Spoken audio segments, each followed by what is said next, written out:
Hello everybody, I hope you're having a good day. Before this video begins, I wanted to let you know about today's sponsor, AG1. AG1 is actually something I've been using for years, so it was kind of funny when they reached out to do a sponsorship. But essentially what AG1 is, it's a daily health drink that combines your multivitamin, pre and probiotics, superfoods, and antioxidants into one simple little scoop of powder that you just add with water, and it pretty much gives you everything you need. And I don't normally record videos when I do ads like this, but I just wanted to show you that I've been using this for so long that at one point I just stocked up on a bunch of it. So I'm going to show you all of my packets and like all of my AG1 stuff that I have in my pantry because I kind of got sick of like ordering them every month. I was like, I'm just going to get a whole bunch at once. Normally what I would do is I would wake up in the morning, I would, have some breakfast, and then I would take my AG1 and then I would go to the gym. I have like this routine where I wake up at 6, make a bottle of AG1, and I take that to the gym with me. I just kind of like sip on it when I'm working out. And it's also great for promoting immune system health, especially this time of year, as we get to the fall season, the colds going around, things like that. But it can also help to balance your diet, give you the nutrients you need if you're lacking it from maybe you're not eating everything you need to keep your body going. It'll kind of keep up that difference. It's definitely something that I personally think helps a lot. And also AG1 Next Gen contains more vitamins and minerals than ever before, and it's clinically shown to fill common nutrients gaps. But yeah, if you'd like to give it a try, go to drinkag1.com/darksomnium or scan the QR code on screen and claim your free welcome kit.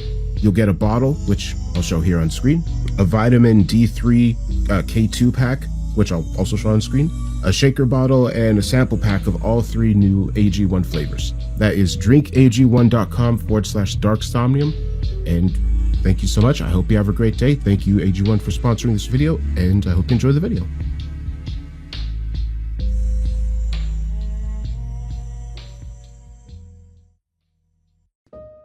Bitterness is like a cancer. It eats upon the host. But anger is like fire. It burns it all clean. Maya Angelou. I know of an anecdote, one about a little girl named Madeline. Little Madeline was 7 years old, with dark chestnut hair and wide blue eyes. Everyone thought she would grow up to become such a pretty woman, and a smart one at that. Maddie loved to read books. All kinds of books. Fairy tales and history, fantasy and mystery. Her parents were so proud of her for being so smart, pretty, and brave. They knew she was special, but they were also scared. You see, little Maddie was sick, very sick. She rarely left her bed, but she had her books, and the love of her parents to keep her company. She was brave for both herself and them. Of course, Maddie didn't know any better. One day, on a sunny afternoon in December, not a dark, stormy night in autumn, just a few days after Christmas, Maddie's parents came into her room full of books and leftover wrapping paper, all crinkled and sparkling in the sunlight that leaked through her window. They said that they would have to leave her alone for a while. Not long, just an hour, just enough time to meet with the doctor. They said that they would be right back, and if there were any trouble, to call them with the phone that was kept on the nightstand, the one next to her bed, the red one. Maddie wasn't scared, and she knew it wasn't a good idea to move around too much. She was just too brave. Her father kissed her on the forehead, her mother on the cheek. Maddie smiled and asked if they could open her window. It was an especially warm day with a clear blue sky. Some fresh air could be good. Maddie's father smiled back as he opened the window. "Anything else?" her parents asked before they left. "No, I'll be all right," she said to them. "I'll just read a story for a while." Then Maddie was alone, all by herself in that great big house. No sound at all except for the beeps of the machine, the one that kept check on Maddie's heart. She tried to read her book, but the sunlight that fell on her face made her sleepy. Maddie closed her eyes, for how long she didn't know. Not long enough to dream, but long enough to lose time. To her, it was just a blink and nothing more. But she didn't open her eyes willingly. The squawk of a crow, a black crow, forced her from the peace of sleep. Well, it wasn't just a crow. Maddie also felt warm, too warm for December even in the best of times. When she woke up, she saw that a crow had perched itself on her windowsill. She also saw something else, something that made her shriek. The chair that was kept in Maddie's room, the chair that her mother would sit in just before bedtime, the chair that should have been empty, had been filled by a stranger. To Maddie, it looked like a person, but also not like a person at all. It had a face, with eyes and a mouth and a nose and all, and it had arms and legs, just like a man's. It was even wearing a suit, a black suit with a white shirt and a purple tie, but this stranger, this man, if you will, looked wrong to Maddie. His face had all the right parts, but they were mutilated in ways almost incomprehensible. Shiny and pink in some places, black and crackled in others. He had no lips, and his nose was made of two small holes that flared in and out as he breathed. His eyes were yellow and sunken, never blinking, not even once. His body, while never falling to ash, had small flames dancing up and down the length of his arms and face, flickering hot light. His clothes were covered in stains of blood. He looked much like a burn victim would before the fires were put out. The machine, the one that kept watch over Maddie's heart, began to beep quickly and loudly. Maddie forgot how to be brave. "Don't be scared, Madeline," said the dark man, his words sounding like nails against glass, more of a rasp than a voice. "I'm not here to hurt you." Who are you?" asked Maddie, feeling a bit less frightened. "My name is Lazarus, and I am a bad man for all the right reasons," he said back to her. Smoke was rising softly from the fires. He seemed to be in pain, but doing his best to ignore it, somewhat stoically. "Lazarus," Maddie said out loud, pronouncing each syllable correctly. "That's a weird name." "It's an old name, a very old name, from a very old story." His eyes searched Maddie's face, looking for any sign of expression, but she gave nothing away. His eyes eventually fell upon the book in Maddie's lap, Alice in Wonderland. "I see you like stories." Maddie nodded her head. Everyone knew she liked stories, even strangers. "I happen to know a few. Would you like me to tell you one? We have some spare time." Maddie didn't know what to say. She thought the Burning Man was being friendly enough, even if he was scary, but Maddie was alone. She was always alone, she realized. She never got to meet anyone new, so she decided it best to let Lazarus stay. Besides, she loved stories, even bad ones. "Okay," she said. "You can tell me a story, but you'll have to leave before Mom and Dad come home. I don't think they'd like you." Lazarus inhaled deeply, a wheeze through his mouth and an exhale of smoke through his nostrils. He nodded in agreement. "There was once a family of rabbits, a mommy rabbit and 3 baby rabbits. They lived in a rabbit hole in the forest.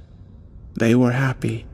The baby rabbits would jump and play all day under the shade of the trees or in the tall grass of the sunny meadow while their mother looked for food in the forest.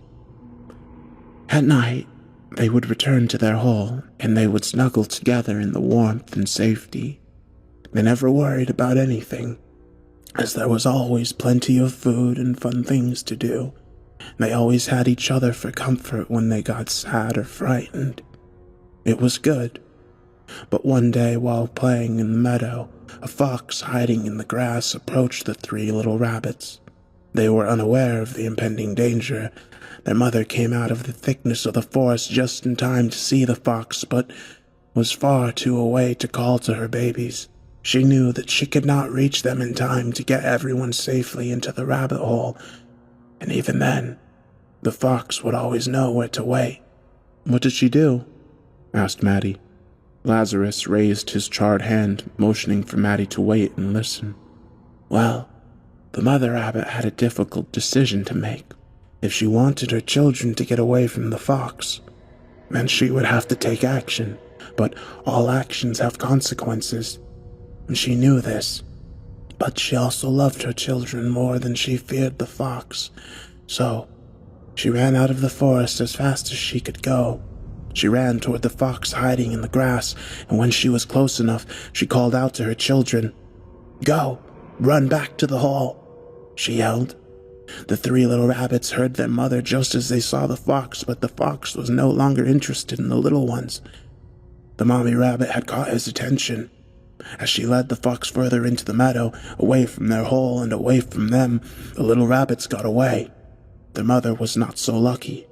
The fox had caught her, ripped her to bloody ribbons, but the children were safe, and that was all that mattered. Maddie was silent for a moment. So was Lazarus. "That was a sad story," said Maddie. Lazarus nodded his head because he knew it was a sad story.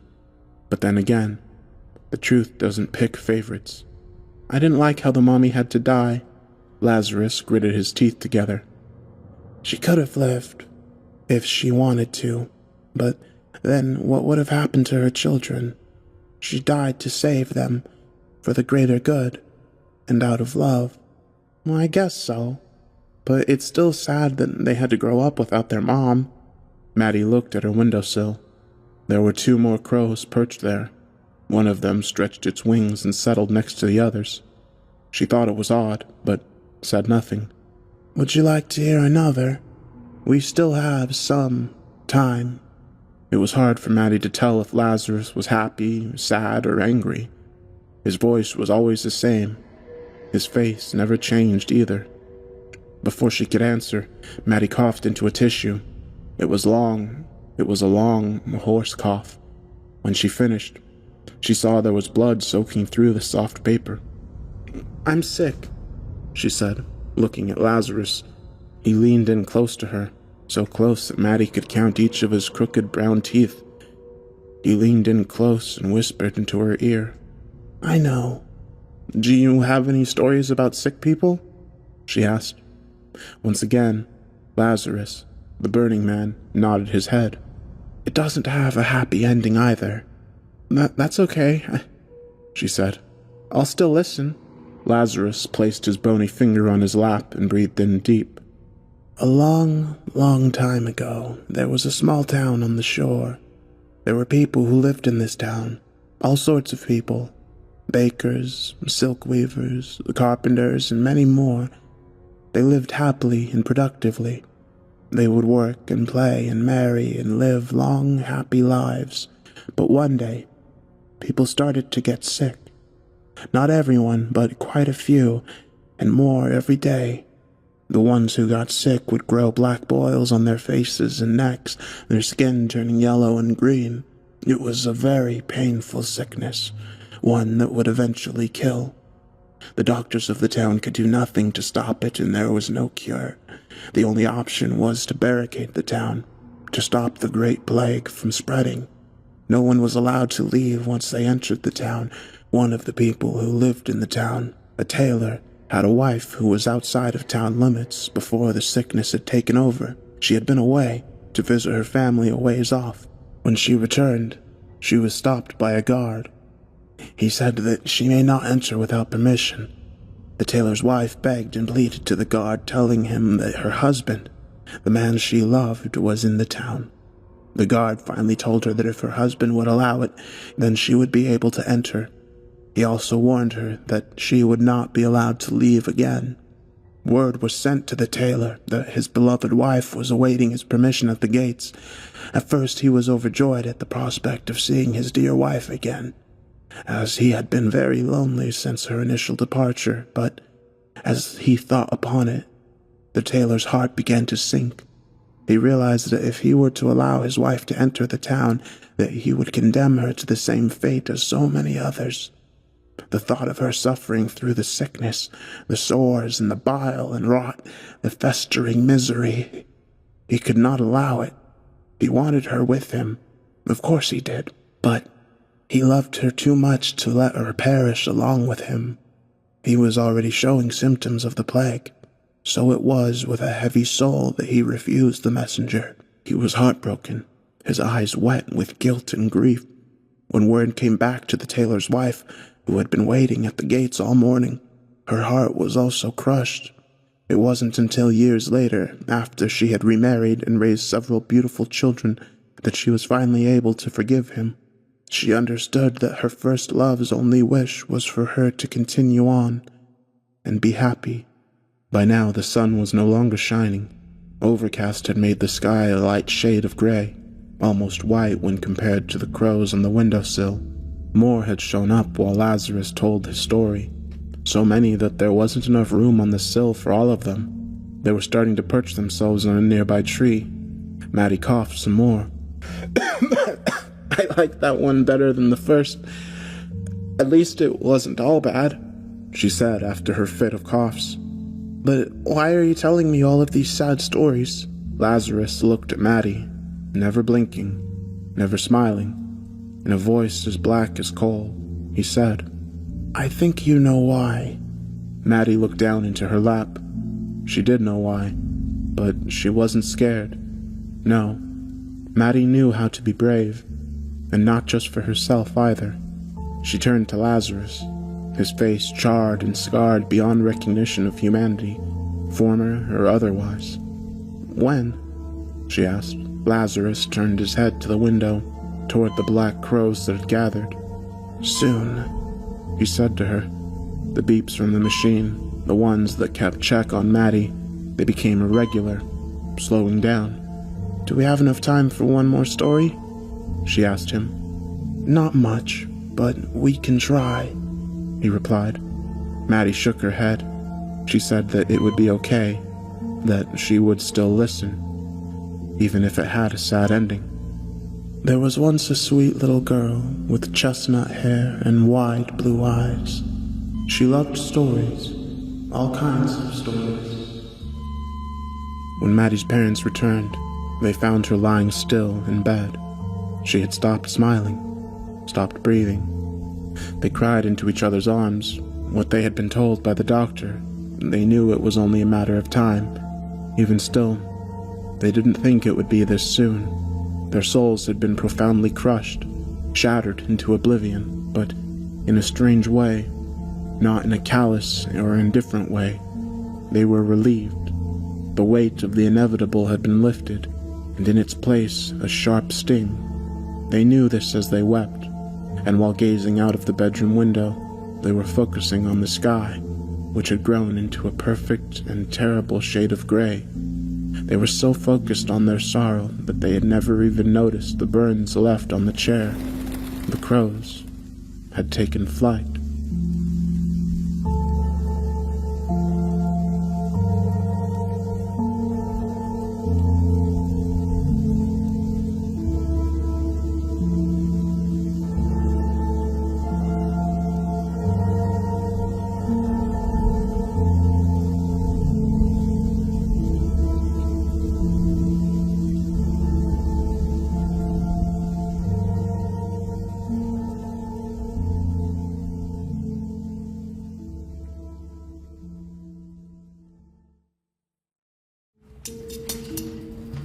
Am I going to die? The kid asked me as he was being rolled into the operating theater.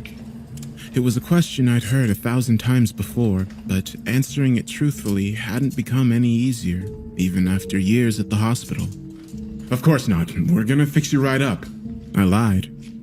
He'd been crushed in a horrific car accident, and though we would put all of our effort into saving his life, hope was a limited resource. The fact that he even remained conscious despite losing most of his blood was bizarre enough, but after 10 years on the job, nothing surprised me anymore. The anesthesiologist quickly put him under while we scrubbed in for surgery. Damien would be the surgeon, a specialist in polytrauma cases, and I'd assist. No sooner had we opened him up before we shared a look of disappointment. There was no chance in hell he'd survive through surgery. Despite our lack of faith, we tried our best, but after only half an hour on the table, his heart gave out. How was he still alive when he arrived? Damien asked. He pronounced the time of death and left us to clean up the mess. I took the responsibility of cleaning the kid up for the morgue, a task I had done countless times before. It wasn't something I particularly enjoyed, but to me it was my final chance to pay respect to the dead. The kid couldn't have been more than 15. And as I'd hear, he was just learning to drive. Unexperienced, and attempting his first drive on a slippery road, he managed to steer off into a ditch. His father died on impact, but he himself lived long enough to face surgery. As I put the needle to his open abdomen, his body twitched for a moment. I retracted the needle in surprise, wondering what had caused a post-mortem spasm. Then, the boy suddenly gasped for air as his eyes shot open. He let out the most violent scream imaginable as he suddenly returned to life. "Help me!" he begged with a guttural voice as I stumbled back in panic and slipped onto the floor. I called for help, and the rest of the team came running into the operating theater, each panicking as they witnessed the dead boy scream on the operating table.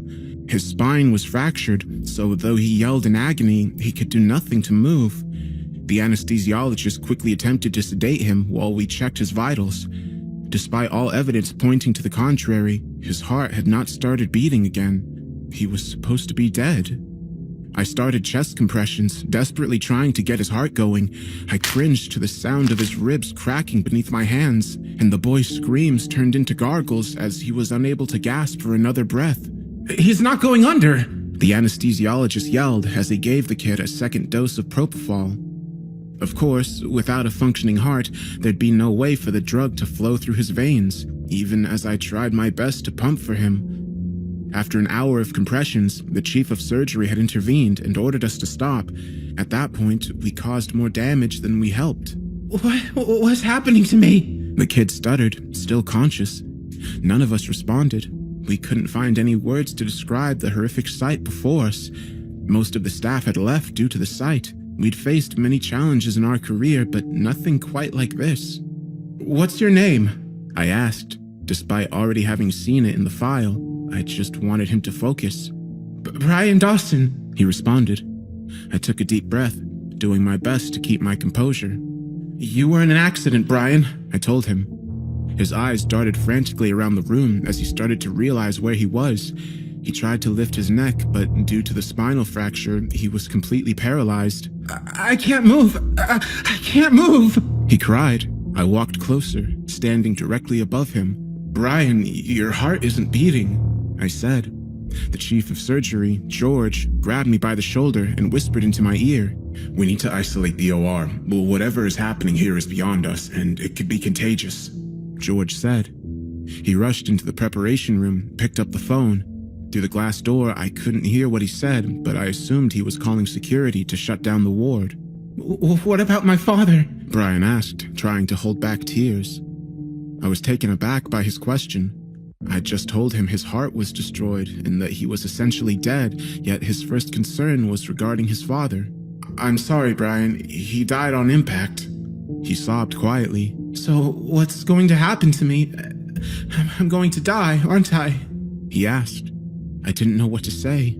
I'd never been in any similar situation, so I just gave the only answer I thought might be of some comfort. "You're not alone. I'm staying here until the end." George had been quick to shut down the operating theater, and the Center for Disease Control had long since been alerted to our situation. We had nothing to do but wait and pray to any god that Brian wasn't contagious. I had already been exposed, so I examined Brian, checking for any chance of improving his situation. "Can you feel this?" I asked as I checked all of his limbs. "Not a thing," he responded, "but it hurts so much on the inside." "Where exactly does it hurt?" "Everywhere. Please do something," he begged. I gave Brian a dose of fentanyl, but without a heartbeat to move the drug around, I had little hope it would take any effect at all. To keep him distracted from the pain, I asked mundane things about his life, what his hobbies were, family stuff. He was smart enough to realize my intentions, but went along with it, either out of fear or because he actually hoped someone could save him. Hours passed while we waited for someone to tell us what to do. Half of the surgical staff had been put into quarantine, terrified that they might be infected. Finally, the CDC arrived on the scene, fully geared in hazmat suits. They allowed us to roll Brian into his own space. A pre-operation room had been evacuated, so he could stay somewhat comfortable. The rest of us would be put into the surgical office while the situation was being assessed. I decided to stay with Brian. No one should have to suffer alone. especially with the CDC agents probing him with all sorts of needles, enthusiastically taking samples. The only reason they allowed me to stay was because I kept him relatively calm. We talked through the night. After the procedures were finished, I couldn't sleep, and I doubt Brian was physically capable of it. "My eyes feel a bit weird," he said. "Do they hurt?" "No, the edges are just kind of blurry. It's weird." I left to talk to George, who was still working around the clock, calling around, making sure the other patients were redirected elsewhere. "What if we put the kid on a heart-lung machine?" I asked. George put the phone down for a moment and sighed. "Then what? He has no functioning liver, his aorta is cut into pieces, and his intestines shredded. Even if we get him a new heart, he'd never survive." George responded, "Just keep him company while you can." I knew he was right, but some of my professional knowledge was put aside due to the insane nature of the situation. "Doctor!" Brian shouted. I rushed to his side. I can't see!" He stuttered. I pulled out a flashlight and examined his eyes. Both pupils were unresponsive, and his eyes had started to almost deflate, which was one of the stages of decomposition. Brian had started to rot. "Please, I'm so scared." Brian was a brave kid, but he started to lose his composure just like everyone else in the ward. I kept talking to him, but the inevitable truth was that if he kept decomposing, he'd soon lose all his senses, all the while being conscious to experience it. As horrible as it might sound, I begged that it might finally allow him to pass on. We kept talking. I asked him if there was anyone he wanted to call, but as I already knew from the others, Brian's mother had died during childbirth, and his father had been in the same accident as himself. As he talked, Brian's voice kept getting louder, as if he was struggling to hear. "Are you hearing me all right?" "What did you say?" Brian basically yelled. His hearing had deteriorated within minutes, going from impaired to deafness before I could even begin to help. With him being blind and deaf, we no longer had a way of communicating. No matter my attempts, I couldn't comfort the dying kid, and the CDC quickly decided that my presence had become unnecessary. Brian kept screaming in terror and agony after I left. For each passing second, his own body started digesting itself, and nothing we could do would take the pain away. By the morning, his screams had silenced. I barged into the room, much to the dismay of the agents. Brian was hooked up to hundreds of cables, monitoring his heart, brain, muscles, and vital values. Of course, his heart showed no activity, and the decay had progressed to shut down all of his muscles. He had quieted down, not because the pain was gone, but because he wasn't able to scream anymore. The only part of his body still working was his brain. "What the hell happened?" I asked. "Get him out of here!" One of the men demanded. The other men complied, but went outside with me to explain the situation. "You don't have to worry about it being contagious. We'll lift the quarantine in a moment," he said. He looked weirdly somber as he spoke those words. "What about Brian? What will happen to him? He's still conscious, but he has no respiratory function anymore, so we have no means of communicating." Brian was still alive. Blind, deaf, and dumb, he had to suffer in loneliness, unable to die. "How long does he have to suffer?" I asked. "We'll know more when we move him to our specialized facility." The senior CDC agent demanded that his colleague kept quiet before they could tell me anything else. They left with Brian, covered him in an airtight capsule so no one would see the horrors that had just occurred within our surgical wing. As the quarantine was lifted, I headed home to write up my letter of resignation. I had a well-connected contact within the CDC, but upon trying to get more information, he claimed no such case had been presented to them, that no one had ever been admitted to their facility under the name Brian Dawson. About a month later, a lawyer, accompanied by a doctor, showed up at my door with a bunch of documents, all regarding doctor-patient confidentiality. The lawyer looked tired, worked down to the bone, as if he'd made many such trips before. He asked me to sign the documents and never speak of this again, saying I'd lose my medical license if I did. Not that it matters to me, I'm done in that field for good.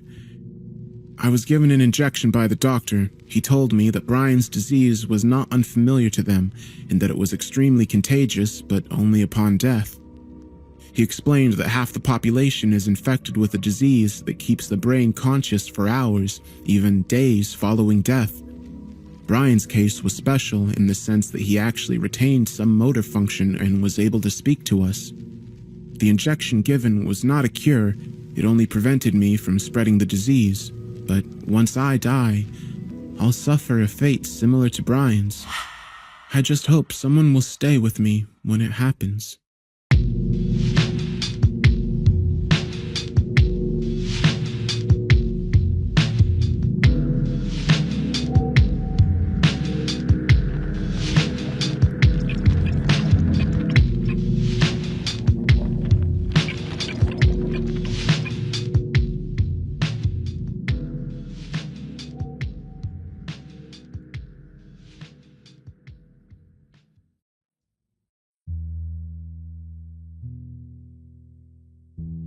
Make it a headshot. Shoot me in the temple, aiming slightly downwards. I need the bullet to travel the shortest possible distance through my brain before it hits my hippocampus. If I'm lucky, the sensation of the gunshot ripping through my skull will only last a few decades. As awful as this sounds, you'll be doing me an enormous favor. Death by a headshot, as soon as possible, is vastly better than the alternative. My ordeal started over 10,000 years ago, at 10:15 this morning. I earn extra money by participating in drug trials. I'm a so-called healthy subject who takes experimental drugs to help assess side effects. Once it was a kidney drug. A few times it's been something for blood pressure or cholesterol. This morning, they told me the drug I took was a psychoactive substance intended to accelerate brain function. None of the drugs I'd ever tested so far had ever done anything like this, in the recreational sense. In other words, none of the drugs I've ever tested have given me a killer buzz or mellowed me out or anything. Maybe I've always ended up in the placebo group, but nothing I've ever tested has affected me at all. Today's drug was different. This shit worked. They gave me a pill at 10:15 and told me to hang out in the waiting room until they called me back for some tests. Only about 30 minutes, the research assistant told me. I flopped onto the waiting room couch and read a few articles from a copy of Psychology Today that was sitting on the coffee table. They hadn't called me back when I'd finished reading the magazine, so I picked up a US News and read it cover to cover. Then I read an old Scientific American. What was taking them so damn long?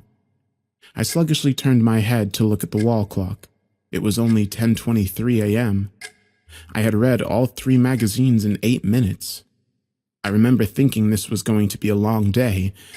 I was right. The waiting room had a little bookshelf with some used hardcovers on it. When I stood up to walk to the bookshelf, it felt like my legs barely worked. It's not that they were weak, they were just slow. It took a full minute just to stand up from the couch, and another minute to take 2 steps to the bookcase. I scanned the old books on the shelf and picked up a copy of Moby Dick.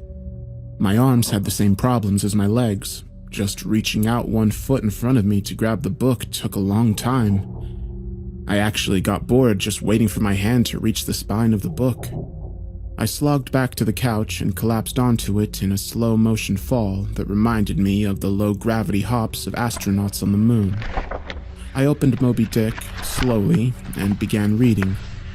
I started with "Call Me Ishmael" and got as far as Ahab throwing his pipe into the sea, which was all the way in freaking chapter 30, before they called me back.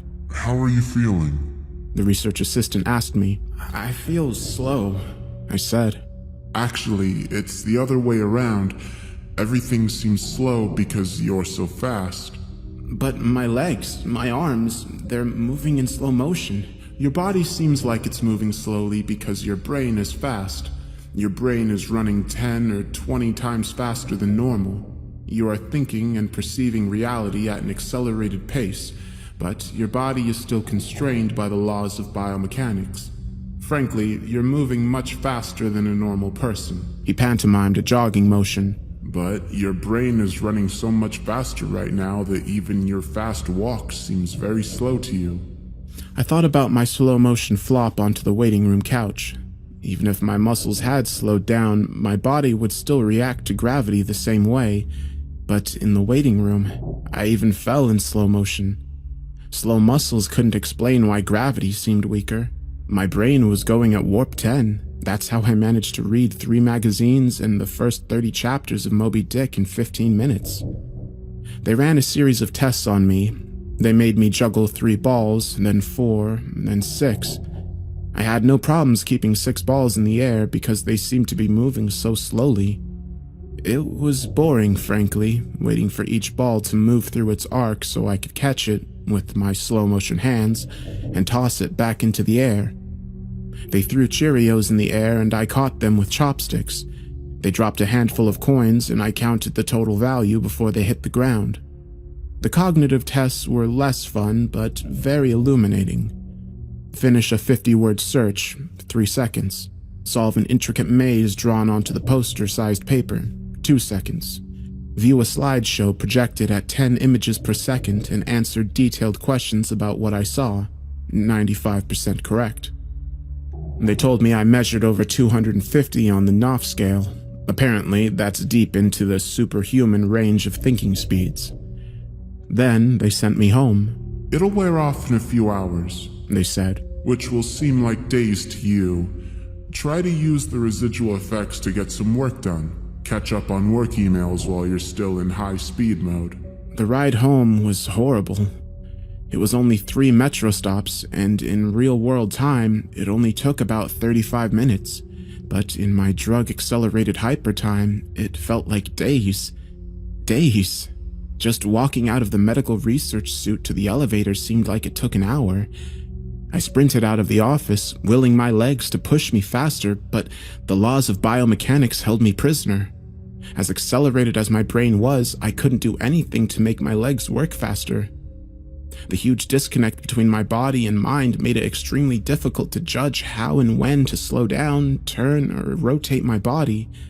I had basically turned into a giant slow-motion spaz. I misjudged my speed and rammed into the wall by the elevator button at a pretty good speed. Even though I could see the wall coming at me, I couldn't make my finger, outstretched to hit the elevator button, move away fast enough, and I jammed it against the wall, hard.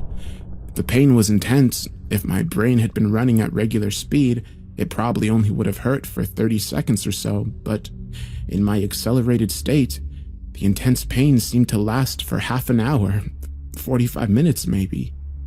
The elevator ride was horrible. It felt like I spent 4 or 5 hours just descending 7 floors, with nothing to look at but the interior of the elevator car.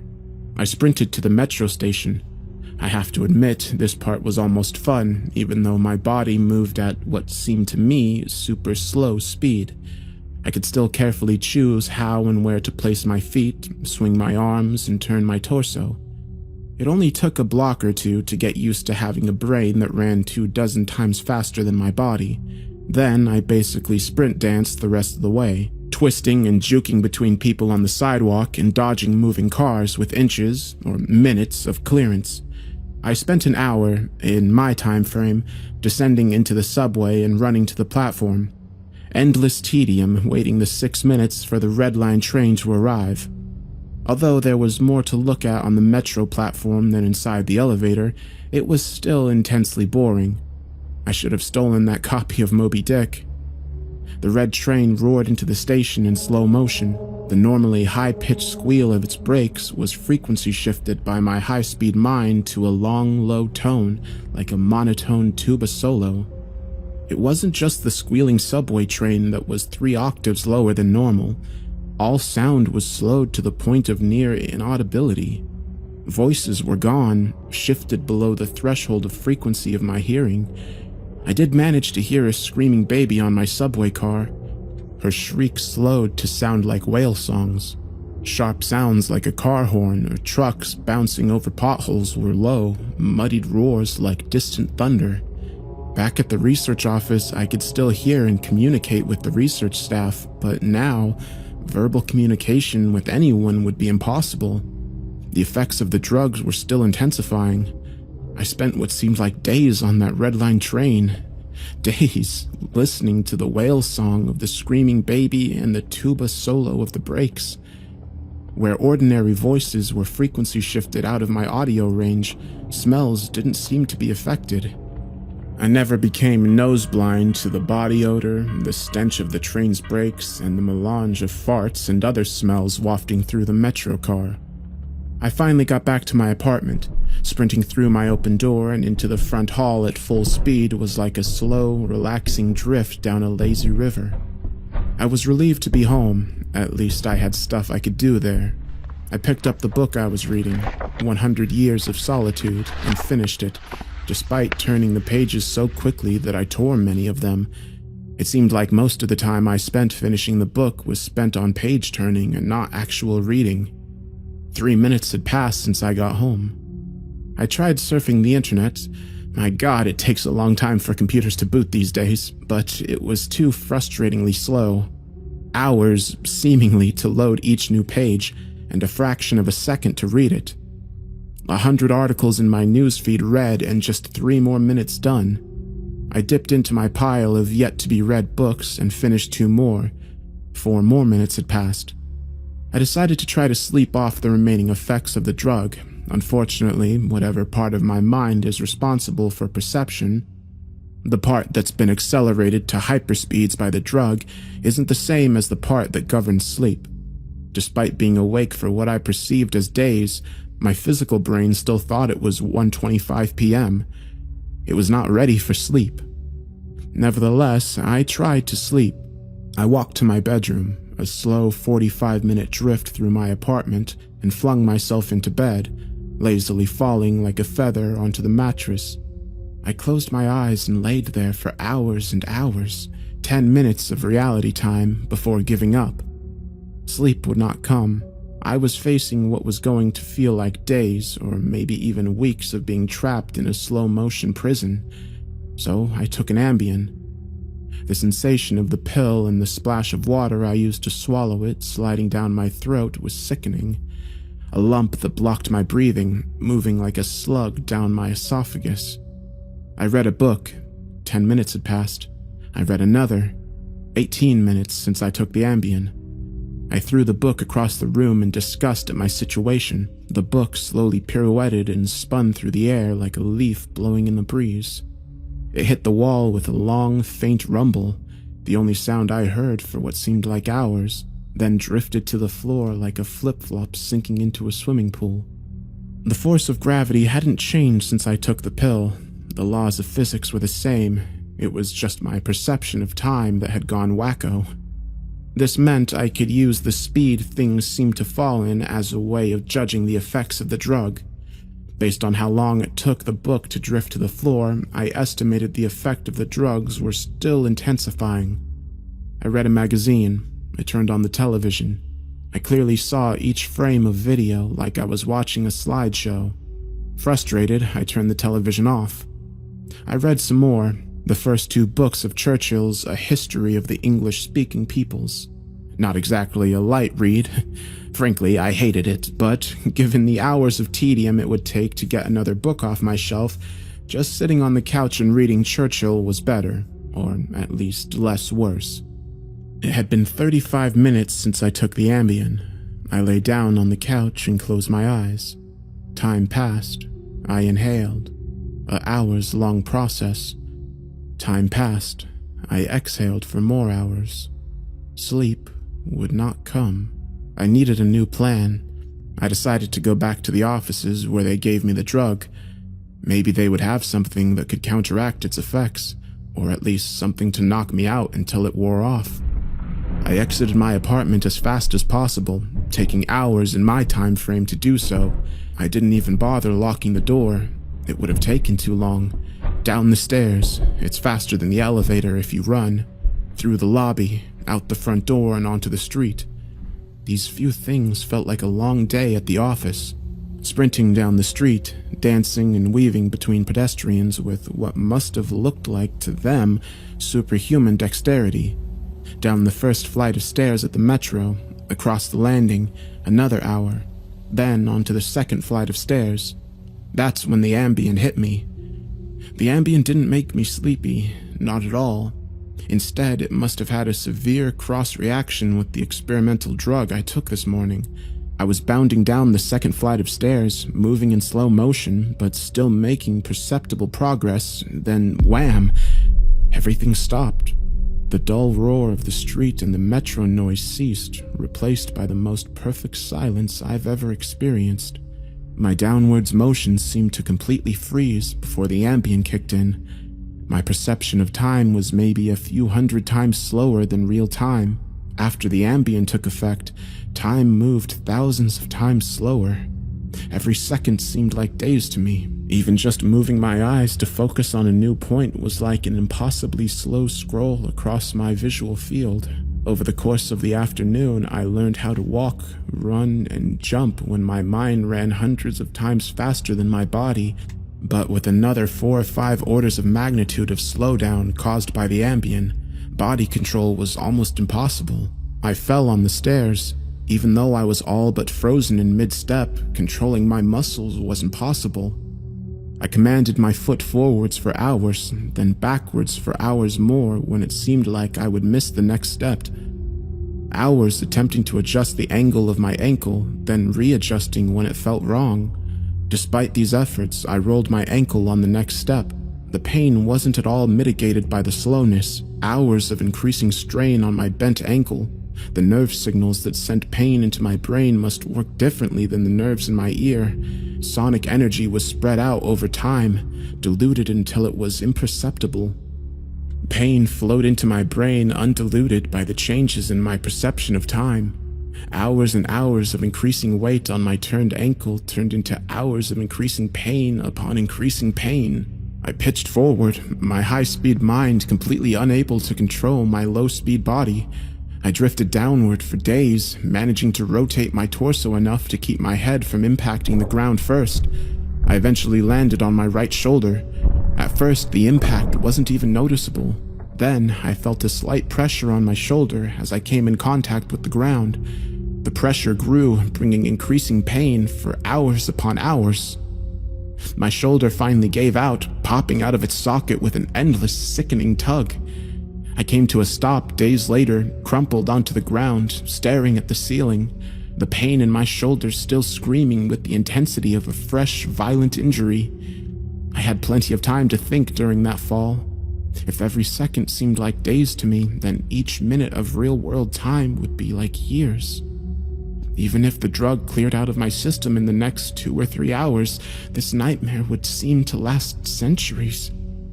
By the time I hit the ground, I had a plan. I would somehow get to the platform and throw myself in front of the train. I twisted onto my hands and knees, days of my dislocated shoulder crying for relief. I misjudged my rotation and rolled onto my back. I tried again, collapsing onto my face as I tried to figure out how to control a body that moved slower than grass grew. Weeks of effort were finally rewarded with success.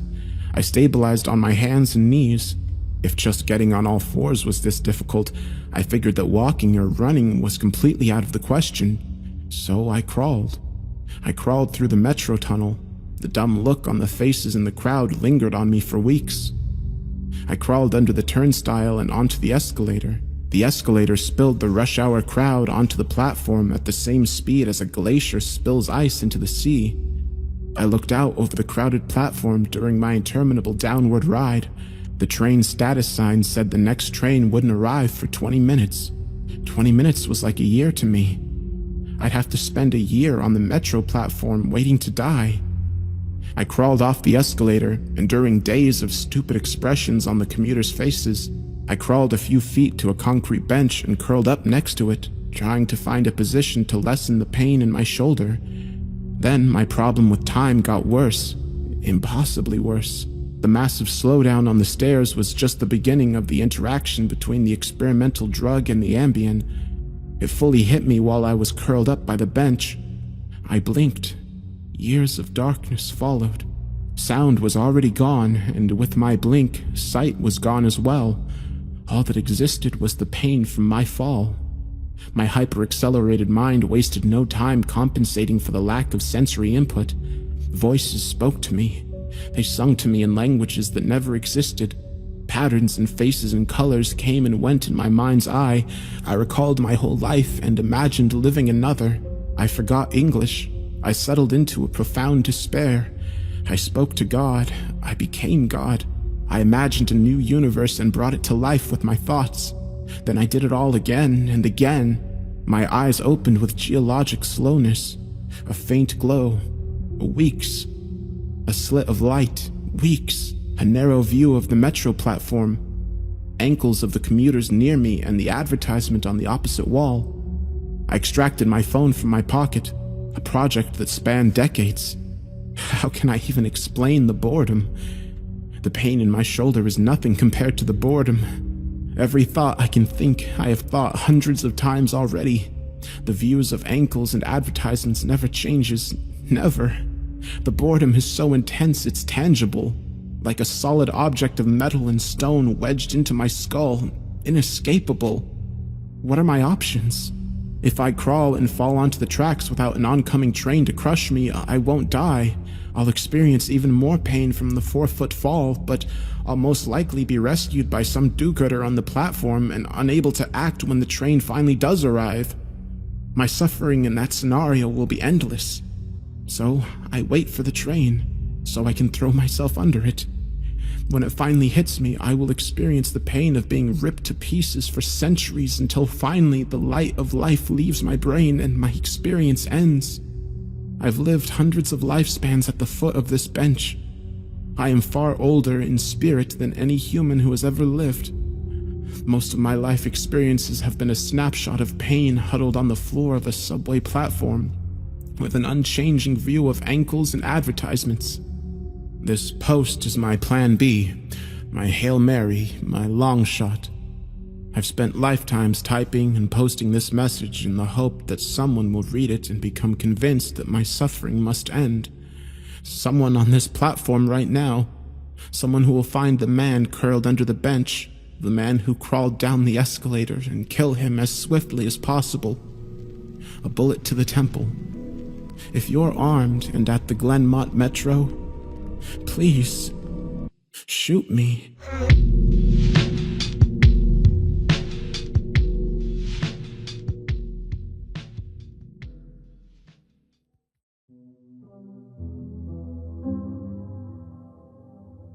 No person, well actually, no living thing, has experienced more suffering than clinical trial subject S-47. S-47 was a healthy male who volunteered to be a test subject for a trial of a drug called Mentinovix. Mentinovix typically yields mild improvements in memory and cognition. S-47 had a different reaction to the drug. I'm the research scientist who administered the dose of Mentinovix to this poor man, and I consulted with his doctors in the ER after he was found crumpled under a bench at the Glenmont Metro station. I have first-hand knowledge of the devastating trauma that a Mentinovix cross-reaction can produce, so I couldn't understand why someone would beg me to put them through what S-47 had experienced. Then, I took the drug myself. Mentinovix is essentially a calcium ion accelerator paired with a protein that binds to certain dendritic neuroreceptors. It makes signals flow faster through the brain, a lot faster. When I administered a mental speed assessment to subject S-47 30 minutes after I gave him 25 milligrams, he was able to perform incredible, inhuman mental feats. He finished a 50-word word search in 3 seconds, solved a maze drawn onto a poster-sized paper in 2 seconds. His mind worked fast enough to catch thrown Cheerios with chopsticks. Mentinovix had pushed him well into the superhuman range of thinking speeds. His mental speed was still accelerating when he left our offices. I told him to enjoy the extra time he would seem to have, since, to his super-accelerated brain, minutes would seem like hours. At the time, I thought S-47 would view the drug's effect as a positive thing. I pictured him at home, happily speed-reading through books he wanted to find time to read. That's what I would have done, or so I thought. It didn't occur to me that from his point of view, just getting home from our office would seem like it took days. He must have experienced hours of perceived time just in the elevator from our office. A day waiting for the next train, and another day crammed inside a crowded and smelly metro car. If I'd thought of that while he was still in the office, maybe I wouldn't have just sent him on his way with nothing more than a Mentinovix trial pamphlet. But what happened to S-47 was much, much worse than experiencing the equivalent of days on the metro. 90 minutes after I sent him home, I got a call from the ER at the White Oak Hospital. A man had been found behaving bizarrely under a bench in the Glenmont metro station. By the time he reached the ER, he was unresponsive. Personnel in the ER found the Mentanovics trial pamphlet in his pocket and called my lab. I took a blood sample and ran an engram decay. I'm oversimplifying the neuroscience here, but basically, the cells in a conscious brain continuously make new connections and tear down existing connections. The new connections represent learning, and the torn down connections represent forgetting. When we sleep, cerebrospinal fluid washes away the metabolic debris from this activity. The test I ran measures how much engram decay, forgetting, has happened since the last sleep cycle. Engram decay is a good way of measuring the equivalent duration of consciousness, how long a patient has perceived they have been awake. We use this in the Mentanovics trials to measure the acceleration in thinking speed. More engram decay means the subject has perceived a longer period of consciousness. S47's engram decay results were incomprehensibly large. I ran the sample 3 times to make sure nothing was wrong with the lab equipment. I got the same result each time. Subject S47's brain had run so fast that in the 90 minutes between leaving the lab and winding up in the ER, he had perceived 8 million years of consciousness. The man had been awake so long in his perceived time frame that he had forgotten everything, literally. His mind had been running so fast that even the nearly instantaneous act of blinking would be perceived as thousands of years of darkness. From his massively sped-up perspective, his view of the metro station from under the bench must have been an eternal, unchanging scene. The near-complete lack of mental stimulation he experienced and the 8 million years of perceived time were utterly devastating. His brain tore itself down in an act of forgetting. The ER sent me an fMRI scan. His cortex had no activity. His gray matter was essentially a collection of disconnected neurons. At the time, we had no way of knowing what caused this extreme side effect, but we noted that his blood work showed that he had recently taken a sleeping aid. We guessed that the 25 milligram dose of Mentanovics, already unusually active in this subject, interacted with the sleeping drug. I compiled everything I had on S47 into a report and sent it to the head office. The company published an adverse drug reaction bulletin and the Mentanovics trial was put on indefinite hold. I never learned what happened to subject S47. 2 months later, I was in my office preparing for a trial of a new blood pressure medication when the receptionist called. "There's a woman here to see you." Then he whispered. "She said she didn't need an appointment because of who she is." I met my unexpected visitor in the lobby, a woman in her late 30s or early 40s. She wore a black business suit and had a ratty red Jansport backpack slung over her shoulder. She introduced herself as soon as I walked into the busy lobby, as if she already knew what I looked like. My name is Helen Kazin. I work for the Department of Defense, and I need to talk to you about Mentanovics. As soon as we got to my office, she pulled a stack of papers from her backpack and dropped them on my desk. It was the Mentanovics Adverse Drug Reaction Bulletin. I need you to do this to me. You want me to induce the worst adverse drug reaction I've ever heard of? In you? On purpose? The bulletin says that a high dose of flumenzenil could potentially reverse the reaction. I want you to induce the adverse Mentanovics reaction in me, and when I give the signal, administer flumenzenil to slow my mind back down. The bulletin says potentially. Could potentially. That's 2 weasel words in a row. The bulletin has a mandatory future research section they needed material for, so they put in the only wild-ass idea they had. In reality, nobody knows how to prevent, induce, or reverse this reaction. I'm okay with uncertainty. Why would you want to do this to yourself? For what purpose? Science. I want to watch someone die with my own eyes. In extreme slow motion. I thrust the bulletin back at her. Whoever you are, Miss Kazin, your idea of what science is and mine are profoundly incompatible. I won't help you destroy your brain. I won't participate in what sounds to me more like a satanic death ritual than clinical research. 6 weeks later, I found myself escorted through security in building G164 at Aberdeen Proving Ground.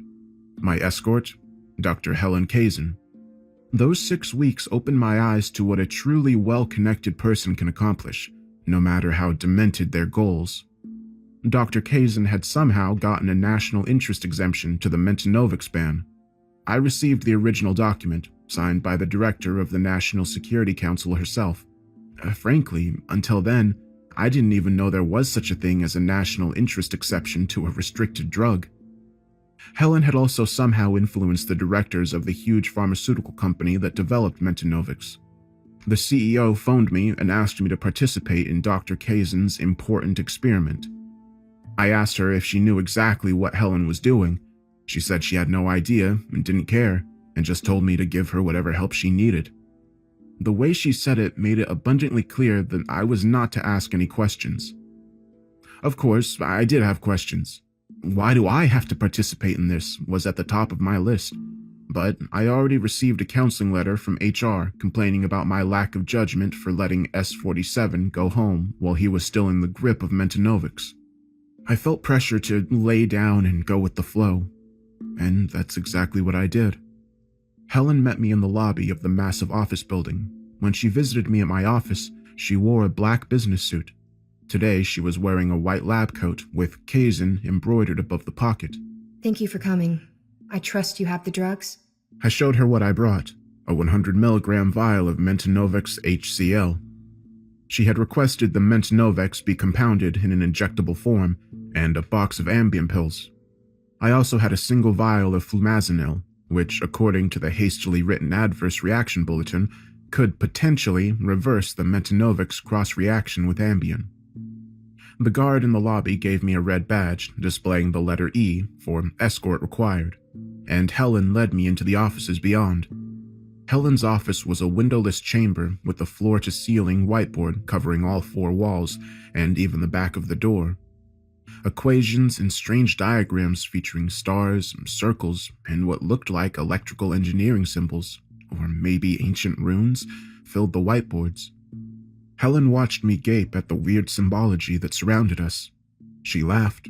It's just math. These, she pointed at the markings that looked like ancient runes, are just stochastic tensors. The whole thing is just a giant probabilistic differential. Never mind. She thrust a clipboard of paperwork at me. Sign these, please. They're non-disclosure agreements. I worked through the paperwork while Helen rummaged around in the piles of binders and boxes in the corner of her office. You can wear this, she said, and handed me a lab coat. I handed her the signed paperwork and put on the lab coat. You're going to destroy your brain, you know.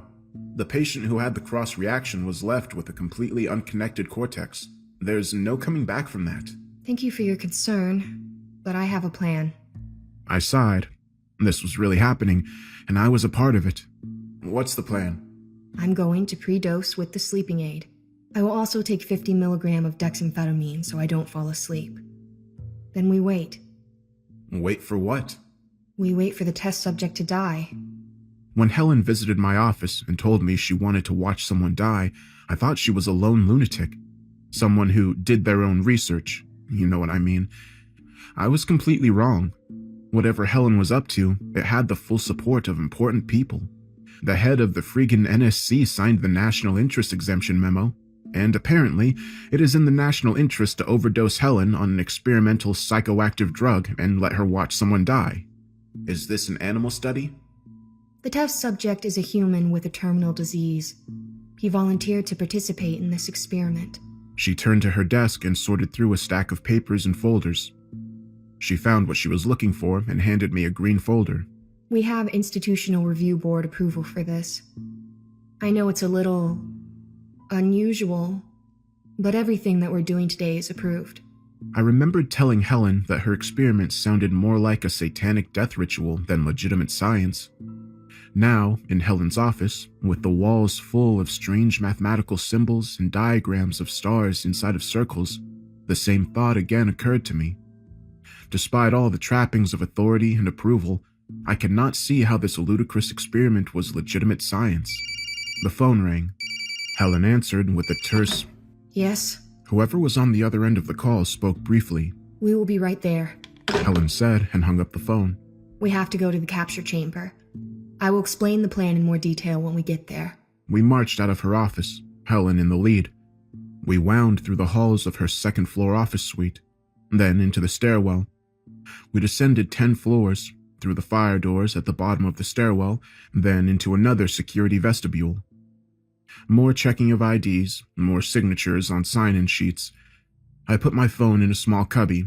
I was given a second badge that read, "Detain and blindfold if unescorted." Then we passed through a glass-enclosed, one person at a time man-trap and into a long corridor. I read the signs on the doors we passed. Some were normal basement corridor sorts of things. Electrical, custodial closet, HVAC. Then the signs got weirder. Pharmacy, theology, hospice. We stopped at a door fitted with a small sign that said, "Capture Chamber." Helen entered her code into the keypad lock. I heard the lock click and open, and I had a sudden flash of fear, panic almost. The feeling was more than just a strong distaste for whatever Helen was doing. I sensed that whatever was behind the door was wrong. Not just ethically wrong or scientifically misguided, but cosmically wrong and dangerous. Helen held the door for me, and I entered the room in which I would spend the next 120 years. The capture chamber was a gigantic space, like a Walmart with all the shelving removed. A flawless white tile floor reflected the ranks of hundreds of fluorescent lights that hung from the ceiling 50 feet above us. A hospital bed was positioned in the center of a raised circular platform in the center of the room. Even from the door, a good 150 feet away, I could tell that there was a patient in the bed. A vital signs monitor stood to the left of the bed. A man sat in a metal folding chair on the right. The platform was surrounded by heavy machinery. Huge cams mounted on shiny stainless steel shafts were linked to a maze of interlocking rails that surrounded the bed platform. A tangle of brightly colored cables wove through the equipment like tree roots or caterpillars, giving the apparatus the look of something organic. Another raised platform stood outside of the ring of machinery. Instead of a bed, this platform held a black leather reclining chair that was oriented so that whoever sat in it could observe the test subject. At least 24 computer monitors were mounted on a metal framework surrounding the chair. Helen led me to this second observation platform. The test subject She pointed at the patient in the hospital bed. stopped oral intake 6 days ago and lost consciousness 36 hours ago. We are monitoring his respiration and mandibular movement. We believe he will die in the next 2 hours. Who is the man sitting next to him? That's his son. Our protocols specify that the terminally ill test subjects must be comforted by one family member. Because both the test subject and the family member must have top secret clearance, finding test subjects that match the protocol criteria is quite tedious. Something about the way she said this suggested she thought having family members present was a waste of resources. We climbed a short flight of steps to the observation platform with the leather chair.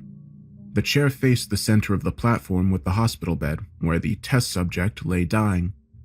2 huge mounting stands holding a dozen computer monitors each stood to the left and right, framing the view of the hospital bed.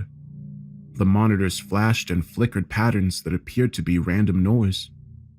Helen walked to the leather chair, and I stumbled behind, slack-jawed, trying to make sense of this bizarre experiment, or whatever it was. Helen continued talking to me, oblivious to my confusion. I'm going to predose with the Ambien and dexamphetamine now. The dexamphetamine will counteract the Ambien, so I should have no problem staying awake. We will wait until his respiration slows to be 6 breaths per minute. Then, you will inject me with 40 milligrams of Mintonovix. She sat in the chair, a surprisingly ordinary reclining armchair. Please put the drugs here. She gestured to a small table to her right that held a tall glass of water and a prescription bottle labeled dexamphetamine. Bolted to the left arm of the chair was a gray metal box that held a small garden of switches and lights. A large red mushroom-shaped button labeled Dose Now stood above the others.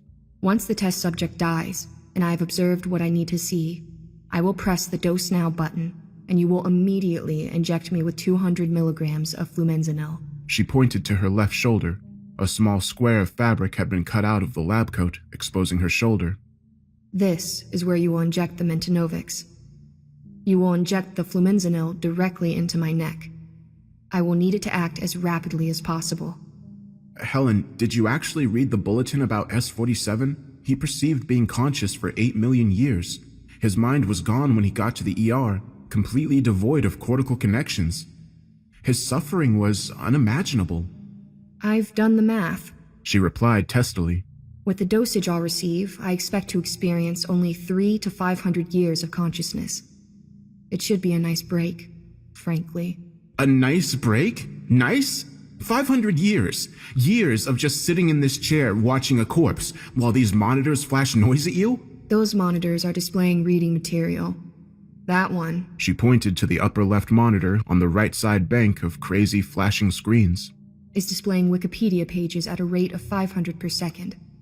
The one next to it is scrolling through 20,000 works of English literature at 500 pages per second, and so on for the rest of the monitors. News archives, scientific publications, social media, and so on. We bought special monitors with a 500 Hz refresh rate just so we could display information fast enough.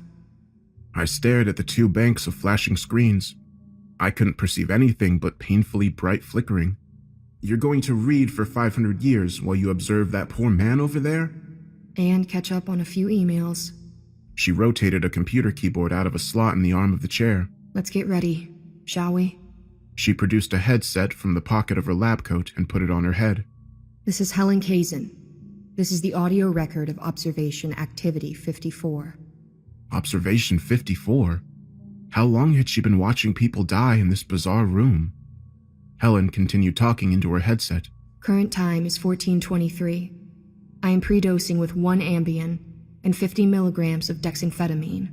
She popped an Ambien out of the blister pack and downed it with a swallow of the water. Then she took 2 pills from the dexamphetamine bottle and swallowed them. Now, she said, turning to me. We wait. She pressed a few keys on her keyboard. One of the monitors in the right bank of screens stopped flickering and instead displayed a standard computer desktop background. Helen clicked on icons and slid windows around the screen. When she was done, the screen held 3 windows. At the top of the screen was a data strip slowly updating graphs of what I assumed were the patient's. Test subjects' vital signs. Blood pressure, respiratory rate, blood oxygen, and so on. Below that was Helen's email box, 1,478 unread items, and a word processing window open to a blank page. I understand that once the Mintonovix kicks in, audio energy will be attenuated to the point where I cannot hear anything. I will not have enough fine muscle control or breath control to speak, so I will type my observations and anything else I need to communicate here. She moved the mouse cursor to the word processing window. Please keep an eye on it as we proceed. It will be the only way I have to communicate. We waited. Helen ignored me while she read and wrote emails. The patient's respiration slowly decreased. I wandered off the platform to get a closer look at the machinery surrounding the patient. Stay away from that area! Helen shouted at me. I'm going to start the capture sequence soon, and there are a lot of mechanical hazards present when it's operating. Feeling a little like a chided child, I sauntered to the short flight of stairs leading to the platform with the hospital bed. Aside from Helen, the dying man and his son were the only 2 people in the huge room, or chamber, or whatever. The test subject was an emaciated man who looked to be at least 90 years old. He slept. Rather, he was in a state of unconsciousness that did not look at all restful. His bony, withered body barely made a dent in the soft mattress of the hospital bed. Bruises up and down both arms betrayed a long battle with disease that required a lot of intravenous medicines. "Hey," I said to the son, a middle-aged man sitting next to the patient. He looked up from the book he was reading. Before he could speak, Helen shouted across the chamber. No communication with personnel on the test subject platform! The patient's son rolled his eyes and whispered to me. Helen's a bit of a stickler for protocol. I nodded in agreement and wandered back towards Helen on the observation platform. I walked about, examining but failing to understand the machinery surrounding the test platform. I stared at the flashing banks of screens, trying and failing to perceive even a single screen of content. I stood behind Helen and surreptitiously read a few of her outgoing emails. Subject: risk analysis of portal capture experiments. Subject: military benefits of applied theological research. Subject: time card failed floor check. Helen glanced back at me with a glare that clearly communicated she did not appreciate me reading emails over her shoulder. I returned to strolling about the perimeter of the room. An hour passed, and then another. I thought about Helen's plan to spend centuries of perceived time in this room. I had only been here 2 hours, and I was desperately looking forward to getting the hell out, to spend multiple lifetimes here. To look forward to spending lifetimes here was a sign that Helen was different. It's time! Helen shouted at me across the room. I jogged to the observation platform. Helen had already prepared the injection of Mentinovics. On the far platform, the son was standing over the bed, holding his father's hand. Helen was speaking into her headset when I got to the top of the stairs. Blood pressure is dropping. Respiratory rate is down to 6. The probability of death in the next 10 minutes is over 90%. Starting the portal stabilizers. She flicked a few switches on the control box that held the Dose Now button. A klaxon blared. Red cop car-style lights on the machinery started flashing. The apparatus surrounding the patient slowly came to life. Motors hummed with rising pitch. Shafts turned faster and faster, their cams pushing the strange grid of beams up and down. The fastest moving parts of the machine started to glow and flash, giving it the look of a carnival ride. The machine spun and gyrated faster and faster. The grid of glowing beams blurred. The machine kept accelerating, and the seemingly random flashes became synchronized with the movement of the grid beams, resolving into a glowing 5-pointed star inscribed in a circle that rocked in crazy, unpredictable ways. Capture device trim active. Dosing with Mentinovics now. Helen spoke into her headset. She handed me the syringe. Dose me with the Mentinovics, then stay on this platform and watch my log entries. And what happens when I press the Dose Now button? 200 milligrams of flunazinil in the neck. Yes. Prepare the injection now. There must be absolutely no delays when I press the button. I took the syringe of Metanovics from her. You're probably not going to survive this, you know. You will suffer terribly for what you perceive as centuries. Eventually, your mind will tear itself down in a catastrophic act of forgetting. I'm aware of the risks. Now inject me. I did. Helen was quiet for a minute. She looked at the patient on the far platform. She stared at the flashing computer monitors. Then she snapped her head to face me and said, I think it's starting to take effect. She blurted the words out almost too fast to hear. Your perception is definitely accelerated, maybe about 10 times faster. Helen turned away from me so fast that she almost fell out of her chair. She darted her hands to the keyboard and typed. The key press sounded more like a drum roll than a human using a keyboard. I can hear you, but your voice is slowed and frequency shifted. I cannot understand. I will communicate through this screen. Please type your response to me here. I leaned over her keyboard and typed. How long does it seem to take for my pen to fall? I stepped in front of Helen. Her eyes were darting about in a frenzy. Her gaze oscillated between me, the computer monitors, and the patient on the far platform. I pulled a pen out of my pocket and dropped it on the floor. Helen drumroll typed her response. Days to fall. Sound is gone. Time to get to work. Helen did exactly what she said she would do. She jerked her head back and forth between the screens, reading whatever information they were flashing at her. She opened emails and slammed text into the response window. Occasionally, her eyes would linger on the patient in the center of the whirling machinery. Then she would return to the frenzy of reading and writing. Minutes ticked by. I tried to calculate how long she perceived those 3 minutes to be. If the quarter-second drop of my pen seemed to take days for her, then each second that ticked by would seem to her to be about a week.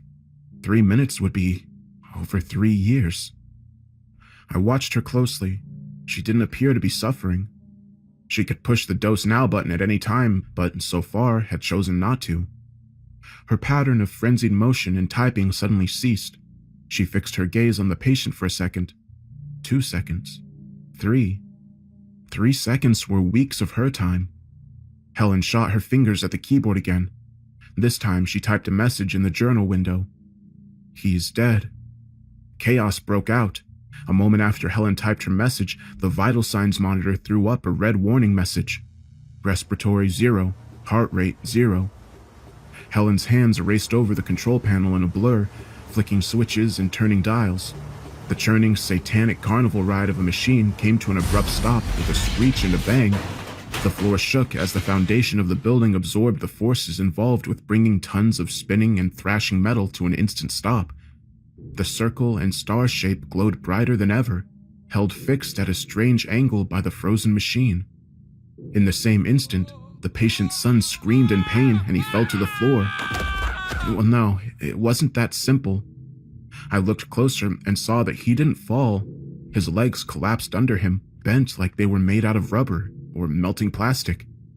His legs continued to melt until his torso sat on the platform in a pool of red goo. The man tried to scream again, but the severe trauma, or whatever it was that ruined his legs, started to affect his abdomen. With his diaphragm destroyed, screaming was impossible. So was breathing.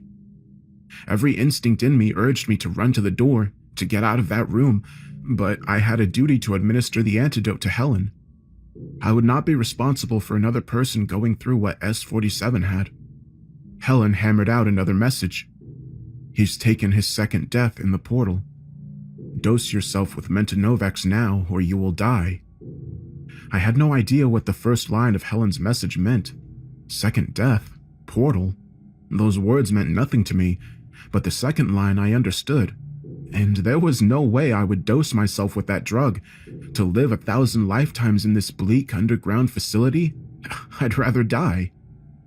On the far platform, the son of the man who apparently died 5 seconds earlier continued to dissolve. His chest splashed apart like a breaking water balloon. His head and arms fell into the puddle that his body had made, floated like a horrific pool toy for a moment, then melted away. I had seconds to think about what Helen wrote. Take the drug and live. He took his second death in the portal. What would happen to me if I didn't take the Mentanovax? Would I literally liquefy like the son of the test subject? As bad as that looked, it would be far better than 8 million years of sensory deprivation the S-47 experienced. What the hell did second death even mean? But where I only had seconds to think, Helen, in her hyper-accelerated mental state, had the equivalent of days to decide what I should do, to decide what she would do to me. I turned from the screens to look at Helen. She was staring at me, studying me with unblinking eyes. For her, every slight micro-expression that flashed across my face, every tiny change in my body language would be an hours-long process. She probably knew what I was going to do before I did. I was not going to take the drug. Helen rose from the chair before I could even nod my head to signal no to her. Her proprioception system was running 10,000 times faster than her body. With that kind of disconnect in mind and body control, moving normally would be nearly impossible. Helen discovered this problem as she tried to stand up. She misjudged the force required and literally threw herself from the chair. In another setting, her fall to the floor would have been comical. She launched herself in a twisting arc. Her arms and legs flailed about wildly, but she was unable to control her fall. She landed face first on the platform and continued to thrash her limbs uselessly for a few seconds. From her warped perspective in time, her fall must have taken a day or two. These futile efforts on the floor occupied a week of her time. Whatever else Helen may be, it's pretty clear that she's smart as hell. She can figure stuff out and learn quickly. That's exactly what she did on the floor. She froze, then methodically began moving one limb at a time. She lifted one leg, then let it drop. She brought her other knee to her torso. She pushed herself up onto her left elbow. She steadied herself with her right arm. Then she rose. For a moment, I thought she was going to fall again, but her movements this time were more controlled, purposeful. She had learned how to move under the influence of Mentanovax. Blood ran from her mouth and nose where she smacked her face on the floor. She glanced at the far platform. The test subject's son was still busily liquefying. Then she turned towards me. Her movements were more like a bird's than a human's, a sequence of blindingly fast motions punctuated by short intervals of motionlessness. She moved sideways with a lurching twitch and grabbed the syringe and the vial of Mentanovax from the table next to the chair.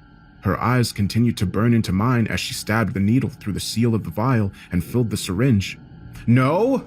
I knew shouting was useless because she couldn't hear, but fear had decoupled my mouth from my brain. Panic and fear replaced all other thoughts. I turned to run. I started to turn anyway. Helen had hours to watch me slowly shift my posture and start to engage my muscles. She lunged at me, perfectly anticipating where my neck would be when her arm reached me. For her, physical struggle must have been an intellectual activity like chess and not a physical endeavor like fighting. In the split second I tried to get away, she had analyzed my face for tells. saw all the small ways my body telegraphed what I was going to do, then calmly made a plan to stop me. Despite my attempt to duck and dodge, she stabbed me in the neck with the needle. Even though her attack was lightning fast, she managed to inject the Metanovics directly into my jugular. I was already off balance trying to duck her attack with the needle when she slammed into me. I fell hard to the floor. Well, actually, no. I started to fall towards the floor, but the massive dose of the drug injected directly into my neck took effect almost instantaneously. All sound dropped in pitch, then died away entirely, as if the soundtrack of life was a vinyl record that suddenly stopped spinning. The world froze before I hit the ground. In one instant, I was struggling like a madman to get away, and in the next, I was frozen in mid-fall, like a bug fossilized in amber. I was suspended in midair. Helen's lunge into me knocked me into the air. Both my feet had left the floor. I could see Helen's ankles and left hand at the edge of my vision. The syringe was still stuck in my neck. An annoying, painful pinprick that didn't let up. I assumed it was empty, and Helen had pushed all 100 cc's of the Mentanovics into my bloodstream. I waited. Nothing changed. I was still falling at the floor. Helen's feet were a blurry feature in my peripheral vision. I waited. Nothing changed. I had started screaming when Helen slammed into me. My chest was still tight. My abdominal muscles were compressing my lungs and pushing air through my vocal cords, but there was no sound, and the pressure in my chest didn't diminish. I was still screaming, but with geological slowness. My view of the floor remained unchanged. I returned to the thought that I was like a bug fossilized in amber. Fossilized, with nothing to look at but the floor. I had plenty of time to think about that word. It implies millions of years. From the perspective of the fossil, that's millions of years of nothing. Nothing but endless waiting in the dirt or deep inside a sedimentary rock.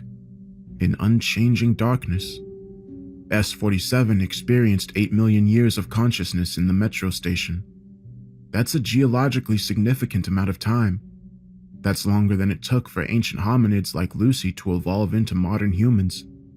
Imagine everything important that has ever happened to the human race, the invention of language, use of fire, the slow development of agriculture, Sumerians, pyramids, the feudal system. Imagine spending all that time in silent darkness. Was that what I was facing? I felt sick with fear and despair.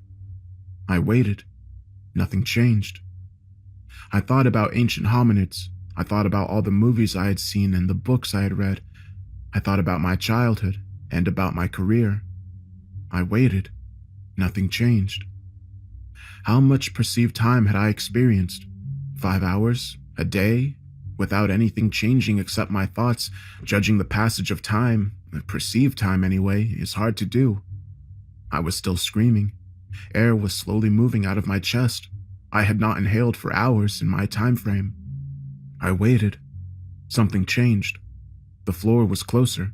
Helen's feet and hand had shifted slightly, relative to each other. This meant I could still perceive the forward motion of time. Perhaps a tenth of a second had passed since Helen jabbed me with the syringe. I remember that I was falling face first out of control. It sounds funny, but I had forgotten that I was in midair, reeling from a high-speed, high-energy collision with Helen. So much time passed in my time frame that my ongoing fight with Helen was a distant memory. Even though it would take days, a week maybe in my time frame before I hit the floor, I had to start planning for my landing now. I willed my arms to move upward, to protect my head when I slammed into the floor. Then I found ways to pass the time. I wrote poems in my head and memorized them. Then I thought about Mentanovics. Helen pre-dosed with the sleeping aid for the drug that caused S-47 to have such an extreme drug interaction, before I injected her with 40 milligrams of Mentanovics. According to the Adverse Drug Reaction Bulletin, the extreme mental speed-up that killed S-47 was likely caused by the interaction between Mentanovics and Ambien. But I hadn't taken the sleeping aid that caused the cross-reaction. Why was I having a reaction to the drug like S-47 did? Maybe because I got 100 milligrams of it directly to the neck. What did I know about the pharmacokinetics of Mentanovics? Quite a bit, as I was the principal researcher for the human trials. Because me, Helen, and S-47 had taken different doses in different ways, we had different absorption and distribution rates of Mentanovics.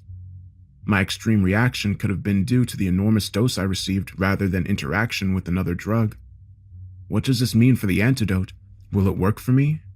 Flumazenil is a benzodiazepine antagonist that is used for the complete or partial reversal of sedative effects caused by benzodiazepines.